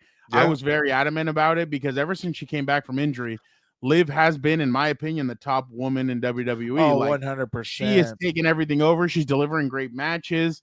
She's doing a lot of different things. I think she's done an incredible job.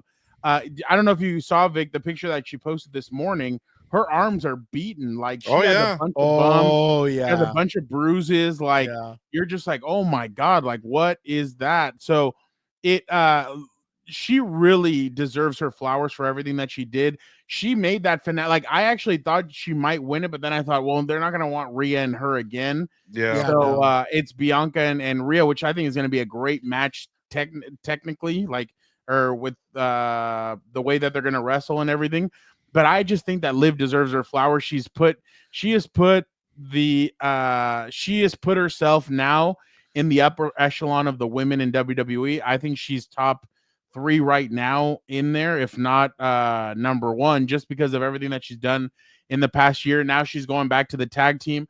I hope she doesn't last there too long because I think she does deserve to be in the in the WWE Championship, Women's Championship conversation just because of the way she wrestles. She's gotten so much better. She does a lot of different things.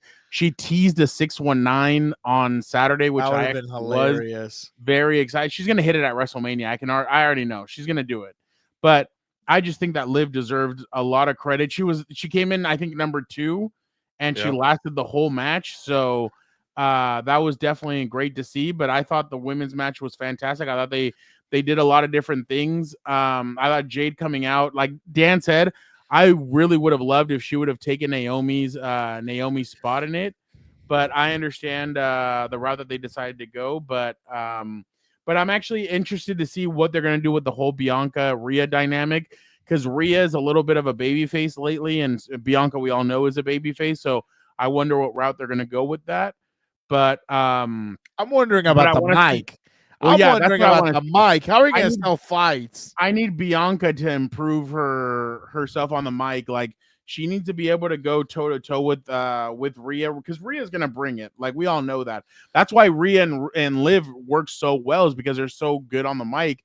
Bianca's going to need to step up her game, unless they're going to turn Bianca heel and be like, yeah, I'm the one that attacked Jade Cargill, which I don't think that's going to happen just because she's now into the women's championship. But yeah, I just want to I thought Bianca, she stayed away from the title scene for the last few years, like you had mentioned the other day, Vic. So yeah, time to bring her back into it. But now I need to see some work on the mic, and she's going to need to be better when she's going up against Rhea. If not, people are just not going to believe it. So, but what did you think of that match, Vic? Yeah, I I think the most impressive thing about that match, like you guys talked about, was Liv Morgan. I think going from the beginning to the end, I thought, one of the things that you've kind of talked about is the fact that she's been really good in terms of how she's evolved as not only a wrestler but also on the mic. And I think you kind of saw the complete package now with her. And I think whatever they put her in, she's going to be amazing in. I agree. Yeah. And so I thought, like I told you, my prediction was that Bianca Belair would win this, just because we haven't seen her go up against Rhea Ripley. And so I think that's where we're at. I just, like you said too, you kind of wish that they kind of let this bake a little bit and have it for WrestleMania next year. But I understand where they're going with it. You have a lot. One of the things that I took away from our preview was that they have a lot of good women's wrestlers right now, and so they're trying to make sure that they put them all in good matches. And I thought, like, I don't know what you guys took away from this, but my biggest takeaway was the fact that this was the best POE that WWE has had under Triple H. And I mean, to have, what was it? You had the women's, the men's, you had the Sami Zayn and Kevin Owens, and then you put together what happened at the end. I thought that was a masterful, the way it all worked out. I didn't know how it was going to go for them, just because how that would go, but I thought Triple H knocked it out of the park. And then some of the interviews post the Elimination Chamber, I thought were really good. And so I gotta give Triple H and his whole creative team a lot of props, because they did a good job. I thought they, one of the scenarios that you talked about, and we'll get into it with John Cena, I thought everything that from the beginning to the end of Elimination Chamber, they did a great job. So I just got to give props to Triple H and his creative team. No, and not just that, but Randy Orton came back during the Sami Zayn. Jade Cargill came back.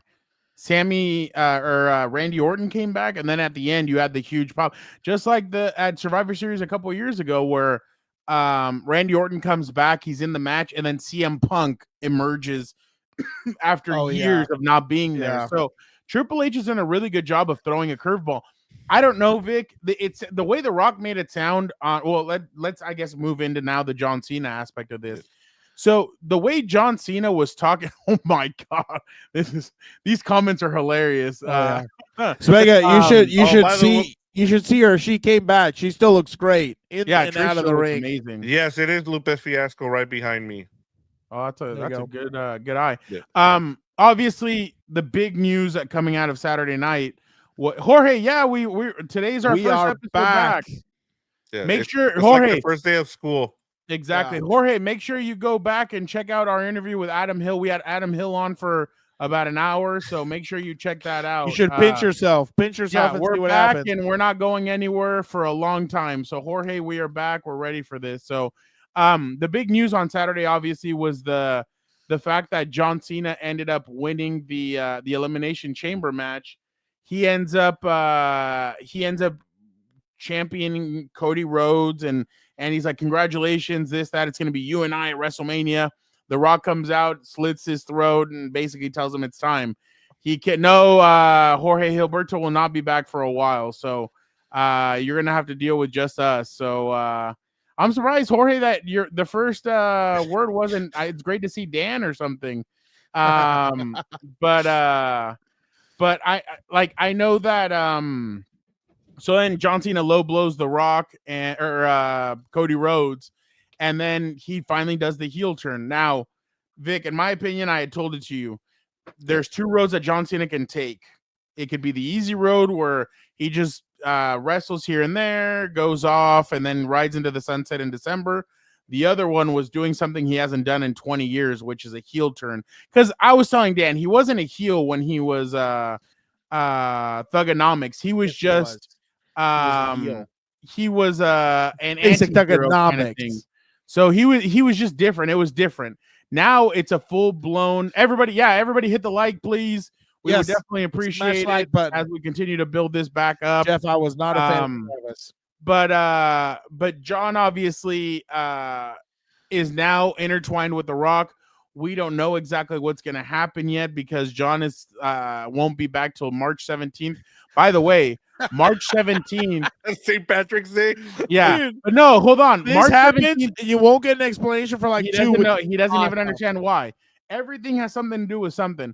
March 17th, 2005 was the year that John Cena debuted My Time Is Now, the theme song. So now That's it's going to great. be interesting to see what he's going to come out to 19 years Basic later. economics. But I don't think so. But it's going to be interesting to see what this creates into. I thought it was incredible to see John take the hard road. He's going to go heel for a while, see what that can do. And the thing is that he had been hinting at it. Remember, Vic, I told you, fans were bitching that Cena was not at. Why isn't he here? Why isn't he here? Why? Well, that was setting the little bread. I mean, obviously his schedule wasn't allowing it, but that said a couple of breadcrumbs. Okay. And to turn into heel. Because remember, he told us on Raw and Netflix, I'm here to earn a WWE championship match. Then at the Royal Rumble, he says, oh, I'm throwing myself into the Elimination Chamber match. So there it was, a little bit of breadcrumbs that were thrown out there. Basically, like he said, earning, and then he said, no, I'm throwing myself in there. And remember, CM Punk, even Drew McIntyre, everybody was saying he just threw himself in here. Like he didn't have to qualify like the rest of us. What is going on? Well, now we know what behind closed doors, what was happening. He was working along with he was working with Dwayne. He was working along with The Rock, and now, and again, The Rock said there's one more member left. Yeah. And we're wondering who that next guy is going to be. Is it going to be Roman? Is it going to be somebody else? Oh, it better not be Roman. If it's by Roman, the way, yes. I don't think it's not going to be Roman. I by have the way, someone for everybody you, was Fernando. bitching. Everybody was bitching at Bad Blood. Why did he come out and why did he do this? Right. Why did he do that? So they according to I love what Jorge put. The last member. Oh, Jorge, you know who Penta is. That's why he I've done my job. Jorge, Yes. I've done my job. But according to The Rock, the way he spoke about it after the Elimination Chamber, he said they had been working on this for a while. And Triple H even said, we kept everybody in the dark. There was only 5 or 6 people that knew that this is what we were ultimately working on. Now, is that true? We don't know. Nobody's going to know until after. But this kind of felt like this does feel like it would be a plan that they'd have for a while. And then Adam just told us that the plan a couple months ago that 6 months ago was Cena versus Cody Rhodes. Now, was that heel? Who knows? But we do have to acknowledge that Triple H maybe it was going to be Cody Rhodes and Triple H and John Cena, but then Triple H decided, you know what? Let's add a little bit of a twist to it. Let's throw The Rock in there. Let's turn Cena heel and let's see what we can do with this. So I give a lot of kudos to Triple H. I give kudos to John Cena for doing this. Now let's see how long he does it. Who knows if he'll but if at SummerSlam we get John Cena versus Roman Reigns for that WWE championship and it's heel Cena and babyface Reigns, I'm interested to see what that's going to look like. Because remember, years ago when he was still the big dog, he told him, you're a fake, you're a phony, you'll turn on these people. Oh, that's what we're so there's a lot of this. There's a lot of stories with everybody out there. There's stories with CM Punk, Seth Rollins, everybody that was in that chamber. But I'm happy, Vic and Dan, that we are not getting Logan Paul and John, because that's the one that they were throwing out there. No. It might be Logan Paul and John Cena. I'm like, No, I do not want that. By the way, though, I do have to give Logan Paul his kudos to come out to John Cena's My Time Is Now on Friday night. That was hilarious. Was amazing because everybody's face freaked when Cena was supposed to come out, and it ends up being Logan Paul. So that's my piece on that. I thought it was fantastic. I can't wait to see it. We're truly now on the road to WrestleMania, and I'm excited to see what John Cena as a heel is going to look like, to be honest. John Cena. There it is. Vic, what? No. I already heard enough from him. I can still do it because I'll tell you one thing. I don't want to. I don't get. My whole thing is, why is he going to be The Rock's bitch? I don't understand that. I would have preferred. I would have preferred Cena coming out and being like and turning into the heel like they made him like they portrayed him behind the scenes. Like, come out and say, I'm going to bury talent. I want my 17th title. You know, obviously I want to see Thugonomics, but I'm not a fan of him, especially because you had a rivalry with The Rock. Now all of a sudden you're joining forces. No thanks. I won't find out. WWE. I won't find out because this is the only Fair World Tour where the bastard barely shows up. I don't understand what's going on, and I won't find out. So I don't care. I'm over it. I don't want to. He jumps the gun, and I'm the one that wants to wait to see what happens. Wants to wait and see what happens. Dude, he's the Rock's bottom. Everybody wanted it, and Triple H gave it. Triple H has given everybody exactly what they've wanted, and people are still not you. People are still bitching. Because he's giving them everything that they want. Everybody has said it. Even when Cena turned his heel literally on Monday Night Raw, maybe I should turn heel, and then turns the heel or goes, I just took the hand for my ear, brother. That was glorious. That was glorious. I'm interested. And then now, what are the 5 moves of Doom going to be? The same ones. The same ones. So, no, this is my thing again. If I'm Cena, I have a different, I want everybody. I want everything. I want a different finisher. Yeah. I want a different look. No, I want Thugonomics. If it's not Thugonomics, I don't care. No. I don't want Thugonomics. I've already seen I don't care. I want something different. I've already seen that. I'm excited. I've never seen Cena as a heel. He's the fiddle. As soon as he announced that that he was leaving, I was like, okay, can we just get a heel for a little while? Yeah. And Triple H has given it to us now. It's so soft. He's nothing more than the Rock's minion. You don't know. He's nothing more than the Rock's minion. And I the only time I root for there's even rumors that the glass could break at WrestleMania 41. Well, that's because someone put that on Twitter. I did see that. No. This is they said that if Cody needs help, he'll show up. Good. I'd rather see him than The Rock. Why can't Steve Austin come back more than The Rock? I can't stand him. I don't want to see it. I would love to see a Roman Reigns and Cody Rhodes versus The Rock and John Cena. Again, I respect John Cena so much. I don't like him. I'm not a fan of his, but I respect him so much that I think he should have been heel on his own way. He took orders from The Rock. Did you forget the what is it? The match of a lifetime that happened twice. Once in a lifetime. Oh yeah, once in a lifetime that happens twice. I must have died and lived another lifetime. No, it's a joke, dude. I'm not a fan of him just being The Rock's henchman. I would have preferred. You don't know that. Hold on, crazy. I know because you're angry because you can't see him either. He doesn't show up to the fucking events. We don't even know where he is, dude. He's all over the place. But again, I liked that little intensity and fire you saw after the Royal Rumble, where he said, I've been unselfish for 20 years or whatever it's been. Now I'm going to be selfish. I want my 17th title because it's good for business, whatever, who cares, etc., etc. And I respect that. Let him be the heel turn that I would have wanted to have seen is him be the tyrant that everyone said he was behind closed doors. I love what he's doing. For him just to be there, just glad handing, Cody, and then like The Rock tells him, do my bidding, and he snaps too. Like that to me is a joke. John Cena's bigger than that. He didn't snap anybody. What do you mean? I don't know. I just saw that. I saw that on Saturday. Nope. He did what The Rock told him to. No, what are we talking about? You know what he did? He put his little hand up there.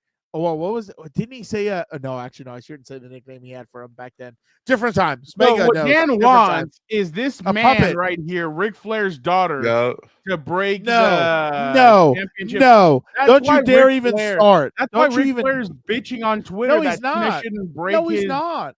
Why would it be Charlotte? Why would it be bitching? I haven't even seen 20 her. He basically put right here that no, he thinks it should be him. He thinks it should be him. No, he thinks it should be Charlotte Flair. He didn't say that in the tweet. Well, you think he's really going to put that on there? Yeah. No one believes it should be her. And either way, that's for the women. That's what he wants. He said it before in interviews. I want Charlotte to be the one that breaks my Then he's record. an idiot. Charlotte's not over here complaining, and we get moments like this of greatness where now you're not gonna let the man doesn't even have to say anything. He just this was soft too. Oh God. Look how he gently takes that thing out. That's a heel for you. He gently takes it out. Oh, here we go. Wow, that's so tough. I'm so intimidated right now. In his little Canada shirt. I'm so sorry, Senor Vivement, but I'm so intimidated right now. He's such a bad guy. Wow. Wow. Only been one day. I'm going to bring Eric back on here and I'll be like, Eric, what do you think of number 10? Don't you dare, because let me tell you, don't slander my boy now. Don't slander my boy. You're slandering all I'm saying is he is The Rock's. You don't know that. No, I do. I just saw it. I'll beat your ass. I'll beat your ass. I love this guy. He needs to win a title. Yes. So bad. That's why he's up there in the stands. What an idiot with that guy yelling at him. I love Dom. But I'm telling you, Frown, the saddest part is, he turned You don't know anything. He turned in his hustle, loyalty, respect. You don't He's know. not any of that anymore. You don't know yet. Did you see the memes, Vic? The memes were pretty funny. Oh yeah, I said Fernando. Yeah, one of them was like lazy, disloyalty, and I forgot what the other one was. Liar or something. I don't know. Right, what was Vic. it? Hustle, loyalty, All right, respect. let me give you a couple things here. Just oops. Damn, sorry, I kept on doing it. I was about to say I'm not touching it, so I don't think it's me. In terms of, like I said, I was really impressed with what they did with everything that they did with John Cena. It'll be interesting to see how, I know a lot of people are hype about this. Even my wife Megan sent me a TikTok about John Cena going heel. She's like, well, did this really happen? And I was like, yeah, it really did happen. And it's crazy to see that when, you think about John Cena and everything he's got going on, and for him to come back, what is it, 180 days that he's going to do? Is that what he said? Yeah. That he's going to do about 180 days. So that's pretty cool of him. But I think kind of like the prospect of what we can anticipate. I know Adam Hill was asking, well, what was what's his name doing there? And I feel like we might get Bad Bunny into this. That would be kind of cool if that's something I would have liked Bad Bunny better than Travis Scott. Yeah, that's why. Yeah, Travis that was Scott, stupid. Yeah. Yeah. Another thing that I've heard that I thought, and this is what I love about it is like we might get some names in here, but they're like, I love how they set this up in terms of, okay, you have The Rock and John Cena, and then Cody Rhodes needs somebody, right? And then I was thinking, okay, yeah, like he needs somebody. Are you talking about someone from wrestling? Are you talking about something better than that? And they're like, yes, I'm talking about something way better than that. Who does The Rock hate, and someone that has a relationship with this person, or that this person would hate The Rock right now more than anybody that we know of?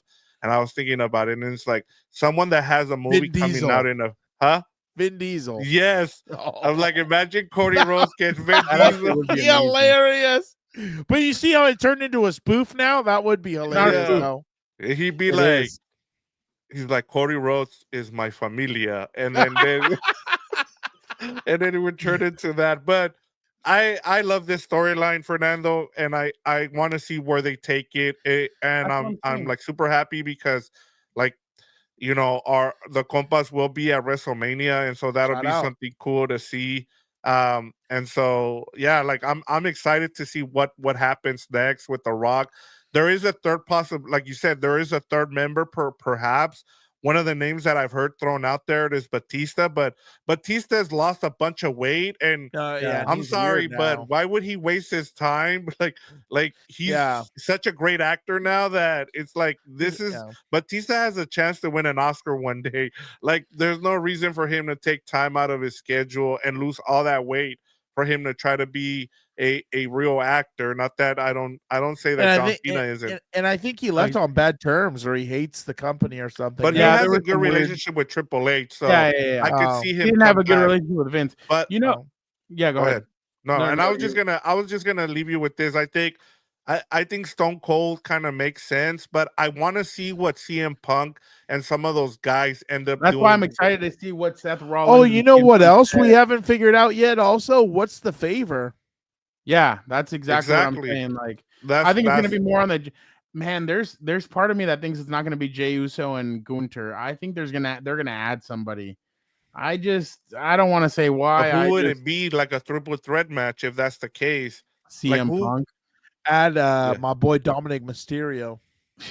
By the way, Dan, with all your negativity and all the bullshit you're throwing out here, Oh, you the know what you leader of need? the C Nation. You know what you need? Was at a real low point. Oh, I do. I talked to saw this. a couple of beers. I do. I'm gonna get a couple beers tomorrow. Anxiety and depression fast. And within minutes of taking it, I'm back to my old self. Andrew! I love you, buddy. There you go. Say that about Cena. No, I don't love Cena. I think he's fake. No. Cena's Oh, I amazing. love the memes that were like, "Oh, Cena." We already knew Cena was a heel, and they referenced like the Total Divas and all that. That was hilarious. Where he was a heel and he was just pissing off. Yeah, that was just my 2 cents, but yeah, definitely. Yeah, awesome your work. 2 cents were that you're okay with him being the Rock's bitch. Got it. No, we don't know that. We don't know anything. All right, before we go, I did promise you guys something for Una Mas. We'll do. We'll move. I got you. Yeah, we'll move it next week. But all right. I hope I don't get in trouble for this from either one of you guys. But I just saw this over the weekend and I had to share it. Did you guys see this video? Oh, No. I did. I did. Someone showed it today. I saw this today. Was it you who showed it to somebody? I showed it. Oh yeah. I just remembered. That's bad, dude. That's bad. That's bad. That's not. He's good. he's in critical condition. Yeah, and, no shit. Damn. Bro, they must have ruptured. They must have ruptured like the femoral artery or something in his legs. Like that's a. And then especially the way it's jumping on there. It took him a while to get in there. Like you should have people on. Ready well, to go I think the problem is it's hard to get in there. Like Yeah. the thing was because what they try and do typically, at least don't quote me, I'm not some connoisseur, but they try and distract it and pull it away. But like if the horn is stabbed in there, like you can't even do that. So it's like, you either got to shoot it or tranquilize it or something. Like last one, a wrestling promotion. This guy was he's laying on a table or a piece of wood. No, it was a door, I think. A door, yeah. Watch this. Oh, terrible. Boom. Terrible. Like look at the referee. Look at the referee's face. Oh yeah, he's like, oh no. Yeah. Oh, it was a Chiba, so sure. Oh, sorry. I don't have my. Actually, I do have my seeing glasses, but it was so zoomed out. So absolutely. I know we don't have a mental. burial, but can I just one of the go ahead. things about the whole John Cena turning heel that was a little like Dan. I'm like, you guys are going over the top is Dan. having their kids watching it and they're just crying. 'cause he's crying? turning Yeah, heel. that was I was like, hilarious. come on. We're like, why are you letting your kids watch this? I'm not gonna comment on that for the last comment in there. I'm not gonna comment. I'm not gonna comment. Don't even pull that up. Hey, we're so excited about Slandering my being name. back. We are back in full motion. We're excited. Guys, I haven't kind of gone with Vic. I haven't really spoken to Vic about this, but this is just my thought process, Vic. I think next week, Monday, we do a show. We get Tyler Dragon on. Yep. It is the day of the Free agent tampering. Yes. And then Wednesday, we do another show. We get Eric Williams on, and we discuss everything that's been going on in free agency. Oh, so Sir we do Eric. 2 shows next week, and I think it'd be really exciting. I think it'll be fun. Vic, obviously, whatever you need for House of Horns, if you need me, I will jump in there and do that stuff. So I think Dan and I may be having a show on Wednesday of What's Up Bolts. We're gonna get Chris. Oh, well. Shit, I already threw out his name. Hopefully he can. Talking Jorge about what Jorge says, like we'll talk more Charger stuff. We just had Adam Hill on. And we talked had a little Adam bit Hill more on Raiders. today. We'll talk more Charger stuff. But Wednesday, I think we'll do What's Up Bolts. Chris Rim hopefully jumps on. I just threw out his name, but he always comes through. So we'll jump on. We'll talk to him about what happened at the Combine. He was out there. So yeah, we're full go next week. 2 shows, Monday, Wednesday, and we'll have 2 great guests on. We're gonna be I'm planning on having more guests. We're back to doing this, so we'll have the guests on for a while. Then Vic, Dan, and I will finish the show. Probably Jorge about 5:30. 5:30 or 6, right around Yeah, there. it's good 'cause I got workouts. Yeah. So 5:30 or 6, it'll be right around there. So make sure you guys tune in. Any questions that you guys have, I will text Chris right now and ask him. Hopefully he can jump on. But we're definitely excited. We're back at it. We are back. Exactly. We have a lot of great stuff coming up. So make sure you guys hit the notification button, get ready. Jorge, we're back. Yeah, we needed the 2 weeks. I was sick for one of those weeks. Same. And then obviously we just needed one more week, but we're definitely excited. We're happy. We're back at it. And free agency is right around the corner. The draft is right around that corner. So we're excited. Again, this Wednesday we'll have a show next Monday. Tyler Dragon, and then Wednesday, Eric Williams. If something happens, we'll do vice versa. So we'll do Eric Williams Monday, Tyler Dragon Wednesday. So we'll let you guys know. We'll keep you guys in the loop. But again, we appreciate it. We're back. Vic, Dan, myself.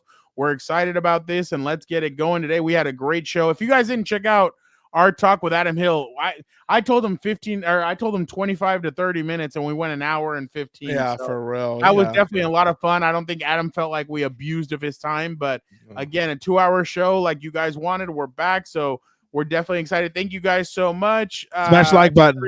Smash the like button. Don't forget to subscribe. Don't forget to hit the notification button. Again, we are back. We're ready to rock. We're excited about it, so let's get it going. Vic, any last words? No, we're just ready to rock now. We're good to go. Just good to be back. And, shout out to Dan. He got a lot of stuff out there today. So I'm glad. I'm happy for Dan. Appreciate it. Just like Jeff says, be a compa, tell a compa. And don't forget, John Cena's the Rock's bitch now. Dan, get us out of here. Did you want me to say it again? No. Okay, here we go. Like, comment, subscribe. Be a compa, tell a compa. Don't forget.